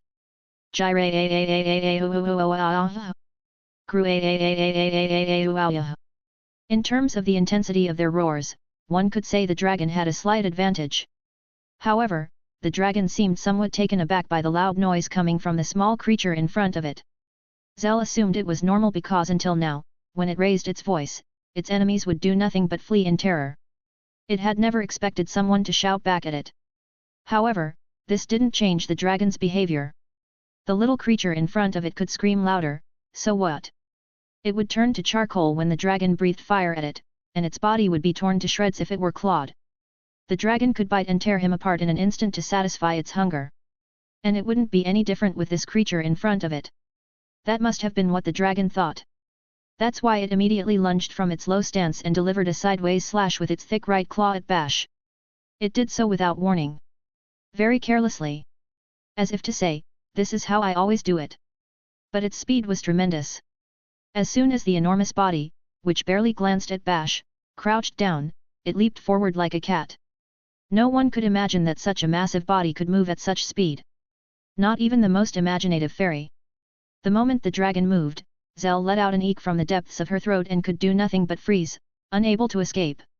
If a body as large as a dragon's were to collide with you at such speed, the fate of a mere mortal would be obvious. You would be crushed in an instant. That's how fast, heavy, and sharp it was. But Zell knew. The dragon was not facing a mere mortal. Kakian. A metallic sound resonated. It sounded as if it had countered with a solid cannonball. It was the sound that occurred when two hard metals collided and one of them shattered. But it was as if the dragon had just stepped on a banana peel. Its right arm, with which it should have struck, slid along the ground. With a cloud of dust, its upper body slid and rolled, ending up propped on its elbow. The dragon didn't immediately regain its position. It turned around and propped itself on its elbows, inspecting its claws. The claws, rumored to be harder than dwarven steel, were broken. Then it looked at Bash. An expression of astonishment on its face. Zell couldn't discern the expression on the dragon's face any more than she could with Lizardman, but she could still make it out. There was no one in the dragon's line of sight. Bash had already moved aside. That eye he had just crushed, it was from its blind spot to its neck. Bash's full force blow struck the dragon's neck. The grating sound, which could be described as a gailing or a gaggle, was a sound that Bash was not accustomed to hearing in battle, the sound of a sword blade being blocked by something solid and unable to penetrate properly. Ghi. Bash's strike definitely hit its mark. It was a deadly blow that cut through everything in its path. However, it didn't sever the dragon's head in two. On the contrary, it only dislodged a few scales and inflicted a shallow cut on the dragon's neck. Zell was taken aback by this fact. Bash's blow hadn't pierced through. So how could he defeat such a creature? Graiaaah! The dragon roared. Perhaps it was the first time the dragon had felt pain in its life, as it had been enveloped in tough scales since the moment it was born and had spent many years with them. The dragon's eyes widened at the splatter of fresh blood, and it screamed in rage. Its movements accelerated. Breathing out its breath, swinging its cracked claws, and gnashing its teeth, the dragon charged with its massive body, in order to crush that small creature in its path.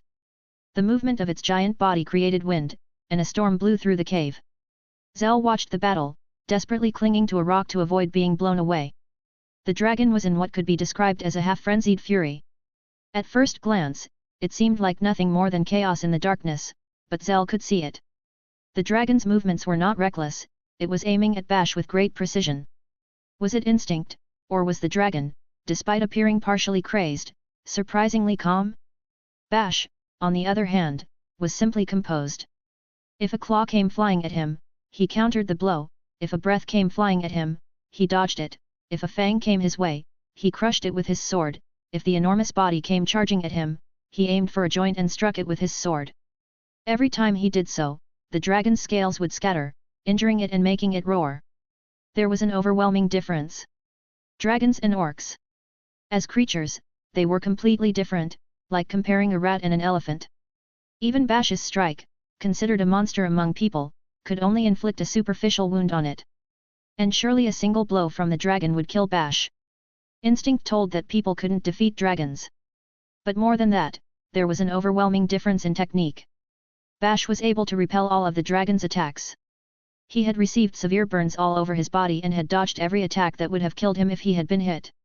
Yes, Bash was overpowering the dragon, landing so many blows that one would wonder if this was truly real. And his objective was clear. The neck. The neck that was cut with the first strike and still bleeding. Bash sought the opportunity to land another blow there amidst the attacks and defense. The scales on its neck were already shattered. If he struck another blow with all his strength, it would pierce the flesh, sever the blood vessels, or even shatter the bone. The dragon would be decapitated. Bash was on the verge of recreating his previous victory over a dragon. But the encounter was not yet decided. The dragon must have realized it. The blow to the neck was the deepest it had ever received. Another slash in the same spot would be fatal. Therefore, it continued to protect its neck. The dragon may not have known how Bash fought, but it sensed Bash's aim and took the right action. It must have been instinct. Dragons were strong and powerful creatures, after all. They were born to fight. If it were any other creature, the battle would have been decided long ago. But that would not be the case for much longer. With each movement, the dragon's strength diminished. Its beautiful scales fell off, and its body was stained with blood. It was already unable to exhale its fiery breath and was panting heavily with its tongue out. Bash, on the other hand, struggled to breathe, but he still had strength left. The dragon and Bash paused for a few seconds. During those brief seconds, they locked eyes with each other. Zhao realized it. It was time to end the battle. At the same time, however, there was a hint of unease. Dragons were superior creatures. It wouldn't be surprising if it had some kind of secret plan. As exceptional as Bash was as a warrior, there was no guarantee that he could evade tricks on the first try. Zhao prayed that please Bash had seen through any plan it might have had from their previous battle. She had never heard of a dragon's trump card in the Battle of the Lemium Highlands, but still, she hoped it was something that Bash already knew. They both started moving. The upper body of the dragon slid to the left. Bash, on the other hand, began moving to the right, its blind spot. While maintaining a distance that allowed him to avoid the dragon's breath, he exerted all his strength to counter any attack that might come. The dragon bared its fangs ferociously, and steam emanated from its body as it looked at him, filled with spirit. Even if it were any other veteran orc warrior, they would be wetting their pants and begging for their life. Zhao saw this and convinced herself that Bash would win. Bash was going to win. With his next strike, he would sever the dragon's head. And perhaps even the dragon knew it.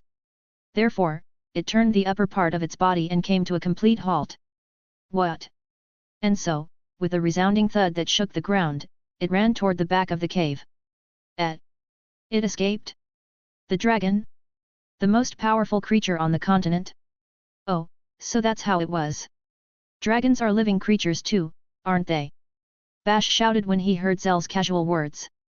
Don't let it escape. Go after it. Ah. Why yes, sir. Zell's voice was unusually urgent to Bash, and she thought to herself, oh, that's right. Her mister had told her, if it's flying in the sky, we can't win. If there was a way for the dragon to defeat Bash, it was that. To fly, and strike hard from a safe distance. Yes, if the dragon escaped, they would be the next ones to be hunted. Just like the demon troop that fled from the dragon's lair and was annihilated when it couldn't reach the Ge fortress. If it chased him through the snowy field, where he couldn't even hide his appearance, and it unleashed its breath from above, no matter how much of an orc hero he was, he would have no chance. But it was because Bash was overwhelming it that the opponent was fleeing. That's why he thought he had won, but it wasn't the case. This was a decisive moment. A critical moment. If he didn't finish it off, he would lose. Yoo-hoo-hoo. Zell soared. Like a hawk. But what Zell saw was a massive hole. All she could see was the mountainside ravaged by the blizzard and the footprints and bloodstains leading outward. Zell's bloodlust quickly drained from her veins. Oh no, it escaped, she thought. But then she realized. The footprints and bloodstains were faint, but they continued toward the snowy mountains. Apparently, it was fleeing while rolling downhill. Mister, it's not flying. Down. It ran downhill. Understood. Bash caught up to her. Zell grabbed him by the shoulders, and they ran together. The blizzard battered their bodies. The piercing cold air made their heads ache. But Bash didn't stop. He followed the trail, not missing a single trace that remained. Zell knew it. Bash never lost his prey in these situations. Well, to be precise, he had lost a few times, but it was rare. Houston was almost the only one. Otherwise, he wouldn't be known as the orc hero. It was a well-earned title. Bash slid down the slope. With the speed of the descent, if you hesitated even for an instant, you would slip and fall within seconds. But it was a blizzard. If you hesitated, the footprints and bloodstains would be instantly erased. If he was going to die anyway, it was only natural to bet on the possibility that would lead him to not die. At a certain point, the dragon's footprints disappeared for a moment. At the same time, they discovered something. A cave. It was a different cave from the one they had seen before. No, it looked more like a structure made by humans than a naturally formed cave. There were remnants of stone pillars that had been frozen in ice, and if you looked closely, you could see that the interior was also paved with stone. This was what they called ruins. But it didn't matter to Bash and Zell. What mattered was that there was enough space for a dragon to enter through the not-so-large entrance. Did it escape through here? Or it could have rolled directly off the cliff. There was also the possibility that the dragon didn't fly here but glided away. To enter or continue outside. Zell, what do you see? Well. Right. If the dragon entered, it's strange that the icicles at the entrance aren't broken, but dragons are quite cunning beasts. If it crouched down, it might have been able to enter without breaking them. But how could someone who was fleeing so desperately exhibit such wisdom? It would be better to think that it fell off the cliff while rolling. Bash was leaning towards agreeing with Zell, but that didn't rule out the possibility. I think it's better to assume it went off the cliff. No, wait. Bash stared at the back of the ruins, his nose wrinkled. There were no marks on the stone walls or ceiling. If the dragon had slid to this spot, there should have been at least one fresh mark. If that was the case, it must have escaped through here. I smell blood. Orcs had a rough but strong sense of smell. He could detect the faint scent of blood from the depths of the ruins. There was definitely something that had shed blood. Inside. Let's go. Yes, sir. Bash and Zell entered the ruins, a bit more cautiously than before. If the dragon had escaped to a place like this, it couldn't have simply fled. It must have had some kind of plan to win. A surprise attack or a trap. They had no idea what the dragon might have in mind, but they remained alert, moving in the fastest way possible, and continued deeper inside. The smell of blood grew stronger the further they went. Convinced that it was there, Bash tracked the source of the smell. His grip on his sword tightened. If it was a surprise attack, the next moment could be decisive. Would he inflict a mortal wound, or would it kill him first? As they advanced through the ruins, they found a staircase leading up. The stairs were somewhat narrow and difficult to climb as they were crumbling, and visibility was poor. They were in a low position, with the enemy in a high position. Although there was a side opening where a surprise attack might be possible, they couldn't see it well, and they couldn't deny that they were at a disadvantage. The tension increased undeniably. Finally, the staircase ended, and they emerged into a wide space. A slightly warm air gently enveloped their bodies, and at the same time, the strong smell of blood stimulated their sense of smell. At the far end of the space, there was a shining blue object serving as a light source, casting shadows in the ruins. Huge rocks and what appeared to be remnants of pillars were scattered around, so even the dragon's enormous body would have no trouble finding a place to hide. Bash felt something and leaped into the darkness behind the rock. Then he swung his sword and stabbed it directly where the enemy would be. He paused. A woman. What stood before Bash's sword was a woman. Pale skin, white hair. 2 large horns on her head. Her clothes were somewhat outdated but quite splendid, and it was evident that she held a high status. Furthermore, they were tight-fitting, showcasing her figure and pleasing to the eye. Her body was slender, and compared to the voluptuous bodies of succubi he had seen recently, she seemed a bit lacking, but she had a precious feminine figure. Her face was also beautiful. It had a somewhat childlike appearance but gave the impression of strength. Her golden eyes were large and beautiful, and her full lips and sharp teeth peeking through her mouth were very attractive. However, she had scars all over her body. One of her beautiful eyes was crushed, and the wound on her neck was so deep that she was struggling to breathe, placing a hand on it. She looked at Bash with fear. She had the eyes of a completely cornered beast. She gritted her teeth and raised her hands to protect herself, alternating her gaze between Bash's sword and Bash himself. But finally, when she saw that Bash had stopped moving, she opened her mouth. He help. Her fragmented words were like those of a child who had just learned to speak. But she spoke.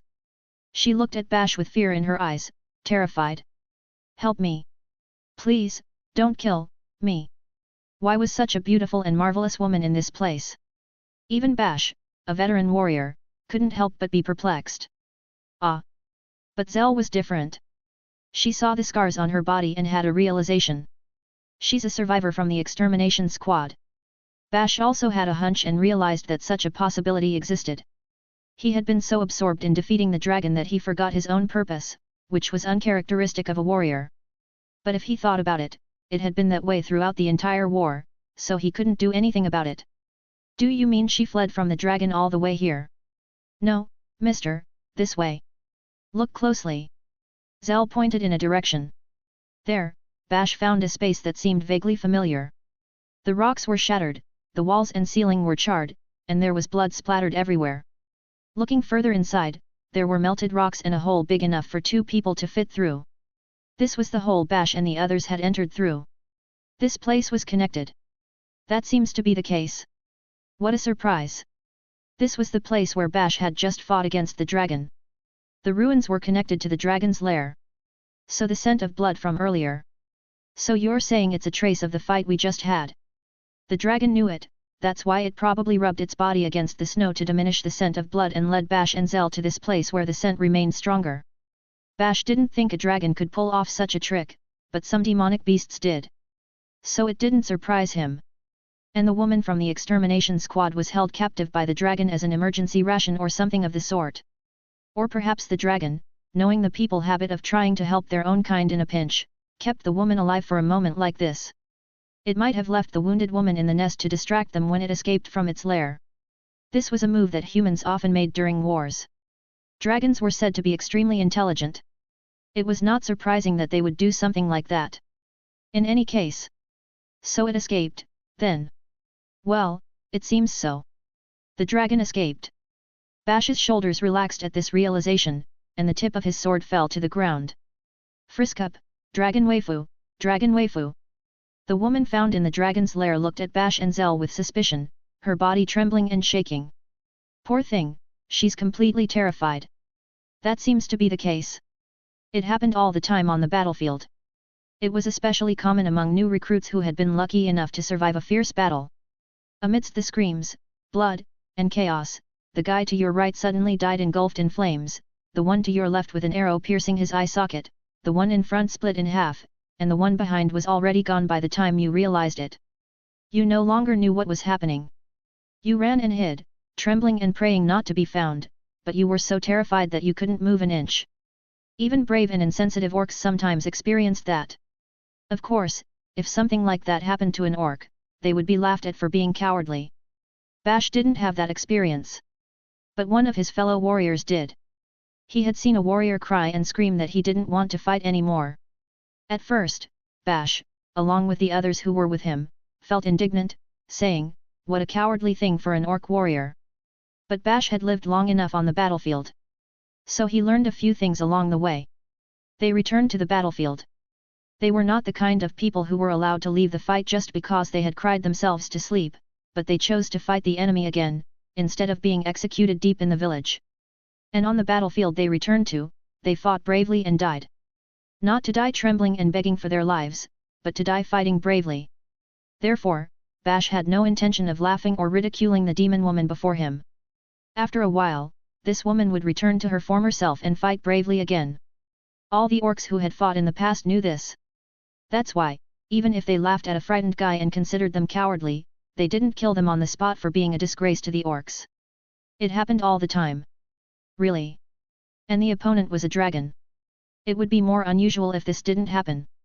It was more important to get this frightened woman to do something about it. That's why he was here. Mister, this is your chance. No matter how demon this woman may be, you can't ignore her in a situation like this. You have to act like a gentleman. You're right. They whispered to each other. Bash approached the woman. The more he looked at her, the more beautiful she was. The same applied to her face and body, but her manners, well, the presence emanating from her whole being was something that set her apart from the women he had seen until now. It was an indescribable presence. She had a different kind of elegance. Her magical power as well. If he had to venture a guess, he would say that this woman had something that could be called an aura. Even Bash felt a chill, as if an icicle had been driven into his back. Something inside Bash screamed that it would be great if he could get his hands on this woman. Is she a demon woman? He had seen many demon women in his life, but when he thought about acquiring one, he hadn't been this nervous. But there was no need to be shy. A once-in-a-lifetime opportunity was in front of him. He was worried about the dragon that escaped, but the pursuit failed when it entered this cave and wasn't there. It had fled. It was better to take the woman in front of him than to chase more dragons, wander aimlessly through the mountains, and then be ambushed from the sky by a fully recovered dragon. The right choice was to first make this woman fall in love with him and then escape from the cave. He didn't defeat the dragon, but that wasn't his goal. Help, help me. I will make sure to kill that dragon, Bash said to the demon woman, who pleaded for help and assistance, as if to reassure her. When dealing with a frightened person, you had to first tell them that you were going to destroy the enemy in such a reliable manner. If the veterans were encouraged, the younger ones would be encouraged too. I have killed a dragon before. A dragon with red scales. The woman swallowed nervously. Don't worry. You won't have to suffer any more. Bash stared into the woman's eyes. What lesson number was this? Women loved to look into a man's passionate eyes. The lesson Bash had learned the other day was still fresh in his mind. The woman looked into Bash's eyes and saw her own palpitations gradually decrease. And then, out of the corner of his eye, Bash suddenly spotted something moving. It was a spider. A striped spider with hair all over its body. Although they were in the snowy mountains, it was quite warm inside the cave. And if a dragon inhabited the cave, it was not surprising that there were creatures that fed on its excrement and waste. Of course, Bash didn't have such knowledge of creatures. What he did know was that most hairy and striped spiders were venomous. Spider venom was strong. Even for orcs, who were highly resistant to it, it could cause abdominal pain for a couple of days. It was said that demons were resistant to poison, but if she was as weakened as she appeared, a bite could be fatal. Humph! Therefore, Bash immediately struck the spider with his sword. The spider died with a single blow, and its purple bodily fluids splattered all around. Pi!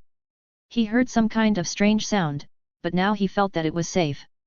The woman's body trembled as he looked at her, still pondering.